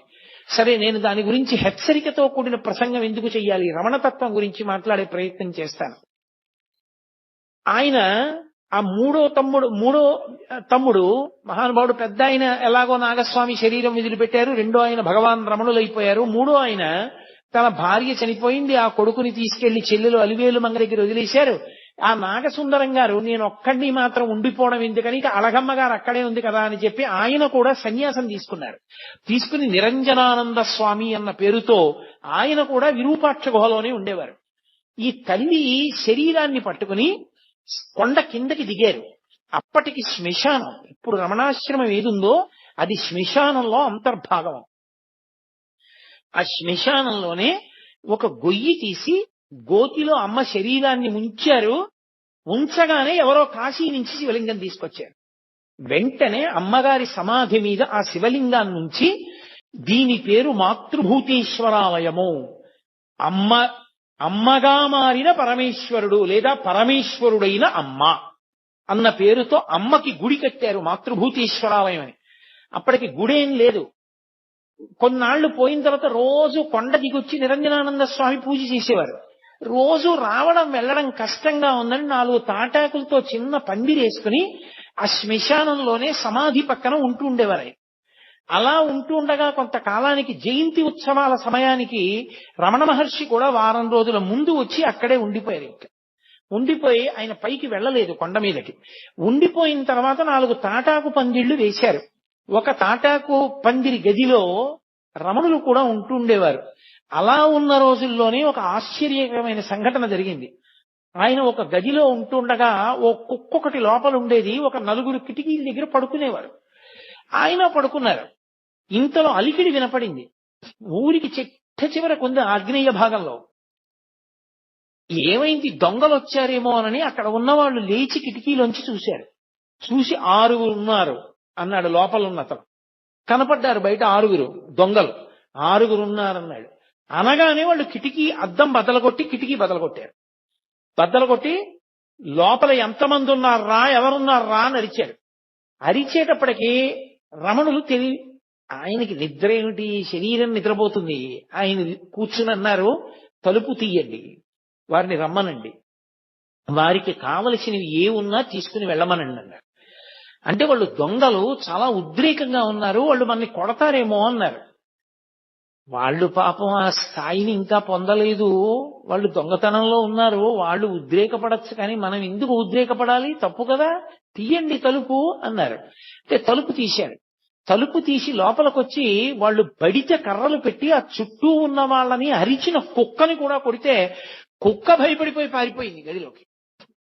వాళ్ళు కూర్చున్న రమణుల దగ్గరికి వచ్చారు. వచ్చి ఏం దాచావు చెప్పు, నీ దగ్గరికి చాలా మంది వస్తారు కదా, ఎంత ఉంది చెప్పమన్నారు. ఏమీ లేదు, ఉన్నవన్నీ అక్కడే ఉన్నాయి, మీకు కావలసినవి ఏ ఉన్నా మీరు పట్టుకెళ్ళవచ్చు అన్నారు. వాళ్ళు బడితి కర్ర తీసి ఆయన ఎడమ తొడ మీద కొట్టారు. బలంగా కొట్ట వెంటనే ఇలా తట్టు తేరిపోయింది. అంత దెబ్బ కొట్టే అబ్బా అని కూడా అనలేదు ఆయన. అలాగే కూర్చుని ఇక్కడ కూడా కొడతారా అని అడిగారు. అసలు బుద్ధుందా వీడికి, అంత దెబ్బ కొడితే ఇక్కడ కొడతావా అని అడుగుతాడేంటి అని ఆ శిష్యులు అందరినీ కొట్టారు. కొట్టిన తర్వాత వెతికారు, ఏదో 4 రూపాయలను, యాపిల్ పండు, కొద్దిగా బియ్యం అవి ఏవో దొరికాయి. అవే మూట కట్టుకుని వెళ్ళిపోయారు. వెళ్ళిపోతుంటే ఈయన్ని బయటికి పొమ్మన్నారు. అంటే వెళ్లి ఉత్తర గృహంలో ఒక చిన్న తాటాకు పందిరి కింద కూర్చున్నారు. ఒక అతను చూశాడు, రామకృష్ణ అని అతను చూశాడు, ఇంత తట్టుంది తొడ మీద, ఇంత దెబ్బ కొడతారా అని ఇనప ఓచొకటి తీసుకుని ఇవాళ ఒకడినైనా చంపేస్తానని వెళ్తున్నాడు. రమణులు పట్టుకుని అన్నారు, అన్నం తింటున్నప్పుడు నాలుక పళ్ళ కింద పడుతుంది ఒక్కొక్కసారి, పళ్ళు నాలుకని కొరికాయని నాలుకది తప్పని నాలుక కోసుకుంటావా, నాలుక సరిగ్గా ఉన్న పళ్ళే కొరికాయని పళ్ళు పీక్కుంటావా, పళ్ళు నావే నాలుక నావే, వాళ్ళు ఈశ్వరుడే నేను ఈశ్వరుడే, ఇంత గొప్ప పూజ నాకెవరు చేస్తారు, ఎంత మంచి పూజ చేశారు. వాళ్ళు దొంగలు కాబట్టి పాపం వాళ్ళకి తగిన సంస్కారం లేదు. వాళ్ళు ప్రవర్తించినట్లుగా మనం ఎందుకు ప్రవర్తించడం, తప్పు అలా చేయకూడదు, ఊరుకోండి అన్నారు. వాళ్ళు వెళ్ళిపోయారు. మరునాడు ఈ విషయం కర్ణాకర్ణిగా పోలీసులకి తెలిసి పోలీసులు వచ్చారు. కనీసం కొట్టారని దెబ్బ కానీ ఏమీ చూపించలేదు మహర్షి. కానీ దొంగలు పట్టుబడ్డారు, వాళ్ళని జైల్లో పెట్టారు. తర్వాత నేను మీతో ఎందుకు మనవి చేస్తున్నానంటే, నిద్దట్లో దొంగలు వచ్చారు, కర్రలు పెట్టి కొడుతున్నారు అంటే ఎవరైనా ఎంత ప్రతిస్పందించాలి? అప్పుడు కూడా ఆయనది ఉదాసీనమే, అదే స్థాయి, అంతే ప్రేమ. అమ్మని పిల్లాడు పిలిచి ఎవరితోనో మాట్లాడుతుంటే అమ్మ పలకలేదని కోపం వచ్చి చెళ్ళని చెంపకాయ కొడితే ఏమిటది అని ఊరుకున్న అమ్మలా, పిల్లవాడికి తెలియదని క్షమించేసిన తల్లిలా, క్షమించేయడమే తప్ప కనీసం దొంగల మీద ఒక చిన్న కంప్లైంట్ ఇవ్వలేదు. ఎప్పుడూ ఆయన అసలు మళ్ళీ ఆ సందర్భాన్ని స్మరించలేదు. అటువంటి మహానుభావుడు మెల్లిగా ఏదో ఆశ్రమం అలా తాటాకు పందిళ్ళు, గదులు, మెల్లిగా ఏదో సిమెంటుతో కట్టినటువంటి గోడలు, గదులు ప్రారంభమయ్యాయి. సూర్య నాగమ్మ గారు, నేను ఈ మిగిలిన ఉపన్యాసాల్లో ఎక్కడో దాని గురించి స్పృశిస్తాను తప్పకుండా. ఒకానొకప్పుడు హఠాత్తుగా రమణుల యొక్క శిల్పమూర్తిని తెప్పించారు. ఆవిడ తెల్లబోయారు సూర్యనాగమ్మ గారు. ఇదెందుకు ఈ శిల్పం అన్నారు. ఏమో ఇక శిల్పం అవసరం వచ్చిందేమో అన్నారు. ఎచ్చెమ్మాళ్ళని ఒక మహాతల్లి, పరమభక్తురాలు, ఆవిడ వెళ్ళిపోయింది, శరీరం వదిలేసింది. ఆవిడ ఎక్కడో శరీరం వదులుతుంటే ఇక్కడ అకస్మాత్తుగా ఆయన మౌనంలోకి వెళ్ళిపోయి ఒళ్ళంతా కాంతిపుంజం అయిపోయింది. 2.5 గంటల తర్వాత కాంతి ఆయన వదిలి ఆయన బహిర్ముఖులయ్యారు. ఖచ్చితంగా ఎన్ని గంటలకు ఆయన్ని కాంతిపుంజం పట్టుకుందో, ఆయన మౌనంలోకి వెళ్ళిపోయారో, ఖచ్చితంగా ఆ సమయానికే ఇచ్చెమ్మాళ్ళు అక్కడ శరీరం వదిలేసి. పరమ భక్తురాలు ఆవిడ. ఆయన దగ్గరికి వచ్చి చెప్పారు వాళ్ళు, ఇచ్చెమ్మాళ్ళు వెళ్ళిపోయిందని. తెలుసు ఇచ్చెమ్మాళ్ళు వెళ్ళిపోయింది అని ఆయన అన్నారు. ఆవిడికి సమయం ఆసన్నమైంది, దీనికి ఎప్పుడో అన్నారు. అది మొట్టమొదటి మాట అవతార పరిసమాప్తికి. అందరూ హడిలిపోయారు, ఏమిటి ఇలా అంటున్నారని. తరువాతి కాలంలో మెల్లగా సర్కోమా పొడసూపింది. ఎడమ చేతి మోచేతి పైన ఒక చిన్న గడ్డలా ఒకటి వచ్చింది. వచ్చి అది మెల్లిగా పెద్దదై అది బద్దలై అందులోంచి నెత్తురు కారడం మొదలుపెట్టింది. ఇంత నెత్తురు కారిపోతోంది, నీరస పడిపోతున్నారు రోజు రోజుకి అని చుట్టూ ఉన్న వాళ్ళందరూ బెంగ పెట్టుకున్నారు. ఆకులు తీసుకొచ్చారు, పసర్లు పిండారు, రేడియం సూదులు తీసుకొచ్చారు, సూదులు గుచ్చి కట్టు కట్టారు. అందరూ ఆయన దగ్గరికి వెళ్ళి, భగవాన్ మీకు పుండు పుట్టిందా అనేవారు. ఆయన అనేవారు, నాకు పుండు పుట్టలేదు, పుండుకి పుండు పుట్టిందని. ఈ శరీరమే పుండు, సుఖ దుఃఖములు అనుభవించడానికి వచ్చింది, ఈ పుండుకో పుండు పుట్టిందనేవారు. అది అలా నెత్తురు కారిపోతుండేది. ఆఖరికి దానికి ఆపరేషన్ చేశారు. ఆపరేషన్ చేసి పుండు తీసేశారు. మళ్ళీ అది సెలవేసుకొచ్చి మళ్ళీ పుండు మీద ఇంకో పుండు వచ్చింది. అది అలా నెత్తురు కారుతూనే ఉండేది. అది విపరీతమైన పోటుట సర్కోమా. ఎవరైనా వచ్చి భగవాన్ అంత నెత్తురు కారుతోందంటే ఆయన అనేవారు, ఇది శమంతకమణి, ఎంత ఎర్ర బంగారం పెడుతోందో చూశారా అనేవారు. ఒకానొక సందర్భంలో జలగతో కరిపించారు. అది నెత్తురు తాగేస్తుంది, చెడు నెత్తురని. అవి విడిచిపెట్టలేదు, తాగి అలాగే స్తబ్దుగా ఉండిపోయాయి. ఏమిటి జలగలు అలా ఉండిపోయాయి అన్నారు ఎవరో. దానికి కూడా సమాధి స్థితి అబ్బిందేమో అన్నారు. దానికి ముగ్గు వేసి లాగేశారు ఆ జలగల్ని. అవి చిన్న మాంసం ముక్కలతో ఊడిపోయాయి. ఆయనకి ఎనస్థీషియా ఇస్తామన్నారు. నాకు మత్తెందుకు, దీన్ని మీరు కోసుకుంటానంటున్నారు, కొయ్యండి, నేను సాక్షిని అన్నారు. అంతటి సాక్షిత్వాన్ని పొందినటువంటి మహాజ్ఞాని, మహానుభావుడు. అటువంటి స్థితిని చేరిపోయినటువంటి భగవానులు అప్పుడు కూడా, ఆ స్థితిలో కూడా వేదపారాయణం జరిగేటటువంటి సమయంలో మాత్రం బయటికొచ్చి కూర్చుని దర్శనమిస్తుండేవారు. కొన్ని వేల మంది ఆశ్రమమంతా చేరిపోయి ఆ ఘోష వినపడుతూనే ఉండేది. అరుణాచల శివ, అరుణాచల శివ, అరుణాచల శివ, అరుణాచల. ఆయనకి అది పరమ ప్రీతి పాత్రం ఆ భజన. ఆ అరుణాచల అక్షర మణమాల అని ఆయన చేత రచింపబడింది. అది ఆయన చదువుతూ ఉండేవారు. ఒక్కరోజైనా ఈ ఉపన్యాసాలు చెప్పుకున్నందుకు నేను అరుణాచల అక్షర మణమాల తీసుకొచ్చి దాని తెలుగు అనువాదం చేశారు పెద్దలు. దాని తెలుగు అనువాదంలోంచి నేను అక్షరమణమాలలోంచి చదువుతాను. మీ అందరూ కూడా ఒక రోజున చక్కగా అరుణాచల శివ, అరుణాచల శివ, అరుణాచల శివ, అరుణాచల అని ప్రార్థన చేద్దురు గాని ఒక్కరోజైనా కనీసం ఆ భజన చేద్దాం మనం. కాబట్టి అందరూ భజన చేస్తున్నారు. ఎంత మందో ఆయన్ని నమ్ముకున్న మహానుభావుడు, ఆయన దర్శనం అవ్వకపోతే ఎలా అని అలమటించిపోతున్న వాళ్ళు. అటువంటి వ్యక్తి ఆ ప్రమాదీనామ సంవత్సర చైత్ర బహుళ త్రయోదశి పూర్వాషాఢ నక్షత్రం ఉండగా ఆయన 8:47 ఇప్పటికీ రమణ మహర్షి శరీరాన్ని విడిచిపెట్టేసినటువంటి సమయాన్ని చూపిస్తున్న క్యాలెండరు గడియారం ఆ నిమిషాల దగ్గర ఆగిపోయి రమణులు శరీరం విడిచిపెట్టేసినటువంటి గది దగ్గర కనపడుతుంది. ఎప్పుడూ లేనిది ఆయన అకస్మాత్తుగా లేచి కూర్చుంటానన్నారు. లేచి కూర్చోవడం అంటే మంచం మీదే కూర్చోపెట్టారు, వెనక దిండు పెట్టి. ఎడం చేయి కదిలేది కాదు, ఆ ఎడం చేతిని కదిపి ఒళ్ళో పెట్టుకున్నారు. ఒళ్ళో పెట్టుకుని కుడికంటి వెంట బాష్పధార కారింది. అప్పటికే ఆయన ఎన్నో మాటలు అనేవారు. ఒళ్ళు వణికిపోయి జ్వరం వచ్చేస్తే ఆయన్ని పట్టుకోబోయారు. పట్టుకోబోతే గుడారంలో ఏనుగుని దూరిస్తే ఆ ఏనుగు గుడారంలో ఉండలేక గుడారం కదిలినట్టు ఇక ఈ చిన్న శరీరంలో ఉండలేనని ఆత్మ కదులుతోందనేవారు. మహానుభావుడు ఎంతటి స్థితప్రజ్ఞుడు. ఆయనకి ఆపరేషన్ చేసిన తర్వాత చాలా చల్లగా ఉంది, వెచ్చగా ఉంటుందని మంచం కిందకి తీసుకొచ్చి ఆయన అంత్యవాసులు హీటర్ పెట్టారు. తెల్లవారేటప్పటికి ఒళ్ళంతా వాచిపోయి బద్దలైపోయి నెత్తురు కారుతున్నట్టు అయిపోయింది. డాక్టర్లను పిలిచారు, వాళ్ళు పరిగెత్తుకొచ్చన్నారు, ఎవరు పెట్టారు హీటరు? హీటర్ పెట్టకూడదు, పెడితే ఒళ్ళంతా కూడా వాచిపోతుంది, ఎవరు పెట్టారని అడిగారు. అడిగితే మేమే పెట్టామన్నారు. వాళ్ళు తెలియక వెచ్చగా ఉంటుందని పెట్టామన్నారు. మరి ఇంత బాధపడిపోతూ ఒళ్ళంతా వాచిపోయిందే, ఎందుకు పిలవలేదు మమ్మల్ని అని అడిగారు. ఆయన అన్నారు, వారేమో దీన్ని కోశారు, కోసి ఇది బాగుంటుందని వారన్నారు. వారేమో మంచం కింద హీటర్ పెట్టి దీనికి బాగుంటుందన్నారు. ఇదేమో నేను లొంగనంది, పైగా హీటర్ పెడితే నాకు నచ్చలేదని ఇదేమో ఇలా తయారైంది. వారి పంతం వారిది, వీరి పంతం వీరిది, దీని పంతం దీనిది, ముగ్గురి పంతాలు చూస్తున్నాను తమాషా అన్నారు.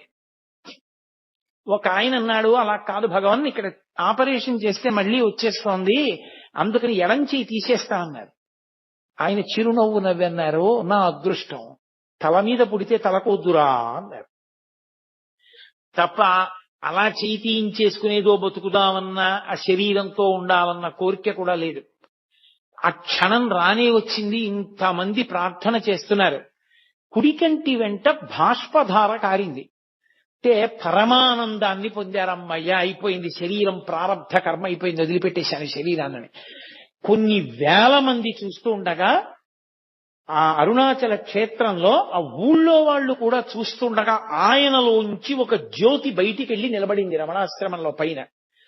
అందరూ ఆశ్చర్యంతో ఆ జ్యోతి వంక చూస్తూ వెలిగిపోతోంది ప్రకాశంతో. రాత్రి 8:47 సమయం. అందరూ ఆ జ్యోతి వంక చూసి భగవాన్ రమణ అరుణాచల శివ అరుణాచల శివ అని అరుస్తున్నారు. ఆ జ్యోతి క్రమక్రమంగా పైకెక్కుతూ అరుణాచల పర్వతానికి ప్రదక్షిణం చేస్తూ ఈశాన్య దిక్కుగా వెళ్ళి ఆ కొండలోకి కలిసిపోయింది. అంతే, అక్కడతో భగవాన్ రమణుల యొక్క శరీరం విడిచిపెట్టేశారు. విభూతి రాశారు, చందనం అలదారు, ఇంత అభిషేకమో చేశారు. అమ్మగారికి కట్టినటువంటి మాతృభూతేశ్వరాలయం పక్కనే పెద్ద గుంత తవ్వి కర్పూరాదులు వేసి ఆయన శరీరాన్ని అందులో పెట్టి మట్టి కప్పి ఆ పైన శివలింగాన్ని ఉంచారు. ఇప్పటికీ ప్రతిరోజు ఆ శివలింగం దగ్గర వేదపఠనం చేసి అభిషేకం చేసి అత్యద్భుతమైన అలంకారం చేస్తారు. ఎందరో దేశ విదేశాల నుంచి వచ్చిన వాళ్ళు అక్కడే కూర్చుని ఉపదేశ సారము మొదలైనవి చదువుకుని ఆ రమణ మహర్షి ఉన్న ప్రాంతానికి ఆ సమాధి, ఆయన ఉన్న అధిష్టానం, శివలింగం ఉంటే అధిష్టానం అంటారు, దానికి ప్రదక్షిణం చేస్తూ ఉంటారు. ఆ పక్కనే ఒక బావి ఉంటుంది, దాన్ని రమణ బావి అంటారు. రమణ మహర్షి తల్లిగారు అళగమ్మ గారి శరీరం విడిచిపెట్టినప్పుడు సమాధి కట్టిన రోజుల్లో అక్కడ కావలసినంత నీరు దొరకకపోతే ఎక్కడికో పాలితీర్థానికి వెళ్ళి నీళ్లు పట్టుకొస్తుండేవారు. శవానికి నీళ్లు పోసినప్పుడు కూడా ఆ నీళ్లు అంత దూరం వెళ్లి తెస్తున్నారని రమణ మహర్షి ఒక చోట కూర్చుని చేత్తో ఇలా అన్నారు. ఇలా అన్నారు కదా భగవానులని తవ్వారు. తవ్వితే అక్కడ జలపడింది. ఇప్పటికీ ఇది తిరువన్నామలై అంతా ఎండిపోతుంది, కానీ ఆ నూతిలో నీళ్లు మాత్రం ఎప్పుడూ ఎండవు. దాన్ని రమణబావి అని పిలుస్తారు. దాన్ని అఘశమన తీర్థము అని పిలుస్తారు. అఘములంటే పాపములు, పాపములను శమింపచేయగలిగిన తీర్థము రమణ తీర్థము, అఘశమన తీర్థము. రమణులు ఉన్నంత కాలం కూడా ఆ అందులో ఉన్నటువంటి తీర్థంతోటే మాతృభూతేశ్వరాలయంలో అర్చనలన్నీ జరుగుతూ ఉండేవి. మహానుభావుడు పుట్టినప్పుడు కనులు లేని కబోది ఒక జ్యోతి పుట్టిందిరా, వెలిగిపోతోంది పురుటి గదిలో అంది. మీతో మనవి చేశాను నేను మొదటి రోజున. ఆయన ఆఖరణ శరీరం విడిచిపెట్టినప్పుడు కొన్ని లక్షల మంది ప్రత్యక్షంగా జ్యోతి పైకెక్కి అరుణాచల శిఖరంలో కలిసిపోవడాన్ని చూశారు. అలా చూసిన వాళ్ళల్లో నాకు చాలా చాలా గొప్పగా నేను చెప్పుకోగలిగింది, నా జీవితంలో సంతోషకరమైన విషయం ఏంటంటే, నా కూతుర్ని ఏ ఇంటికిచ్చి పెళ్లి చేశానో, నా కూతుర్ని ఏ ఇంటికిచ్చి పెళ్లి చేశానో ఆ నా వియ్యపురాలిని కన్న తండ్రి గారు కూడా అరుణాచలంలో రమణ మహర్షి యొక్క జ్యోతి వెళ్ళిపోతుండగా చూశాడు. చూసి ఆ రోజుల్లో ఆయన, అదేమిటి జ్యోతి వెడుతోంది, రమణులకు ఏమైనా అయిందా అన్నారు. ఆ జ్యోతిని చూసి తిరువన్నామల ఎంత పరిగెత్తింది రమణాశ్రమానికి, ఏమైంది రమణులకని. ఆ జ్యోతి రూపంలో ఆయన వెళ్ళిపోయారు. జ్యోతిగా పుట్టి జ్యోతిగా వెళ్ళిపోయారు. జ్యోతి స్వరూపుడైన సుబ్రహ్మణ్యుడిగా, సుబ్రహ్మణ్యావతారంగా, సద్గురువుగా, మహాజ్ఞానిగా, గొప్ప వైరాగ్య చక్రవర్తిగా, బ్రహ్మవిద్బ్రహ్మైవ భవతి అనేటటువంటి మాటకి నిర్వచనంగా బ్రహ్మమును తెలుసుకున్న బ్రహ్మమై ఈ ప్రపంచంలో నడయాడి చిట్ట చివర శరీరాన్ని విడిచిపెట్టి ఇప్పటికీ అంతటా నిండి నిబిడీకృతమైన ఆత్మస్వరూపమై ఎవరు ఆయనకి నమస్కారం చేస్తారో, ఎవరు ఆయనకి అర్చన చేస్తారో, ఎవరు ఆయన మీద భక్తితో ఉంటారో వారందరికీ దర్శనమిస్తూ వారందరినీ కూడా జీవితంలో భగవంతుడి వైపుకి అడుగులు వేయించేటటువంటి గొప్ప గురుస్వరూపం, ఈశ్వర స్వరూపం భగవాన్ రమణులు. ఇవాళ మీకు భగవాన్ రమణుల యొక్క విశేషంలో ఇవాళ ఆయన జీవితం సిద్ధి పొందిన ఘట్టం వరకు చెప్పడం జరిగింది. రేపటి రోజున కావ్యకంఠ గణపతి ముని, భగవాన్ రమణులు, వాళ్ళిద్దరి జీవితాల యొక్క అద్భుత యొక్క విశేషాలు, అసలు నిజంగా కావ్యకంఠ గణపతి ముని యొక్క విద్వత్తు, రమణుల యొక్క వైభవం, ఇద్దరూ కలిసి చేసిన అద్భుతమైన పనులు అసలు వినడానికి చదవడానికే తెల్లబోయేటట్టుగా ఉంటాయి. ఆ విశేషాల్ని రేపటి రోజున 6:30 ప్రారంభం చేసి భగవానులు పలికించినంత మేర పలుకుతాను. ఓం అరుణాచలేశ్వరాయ నమః.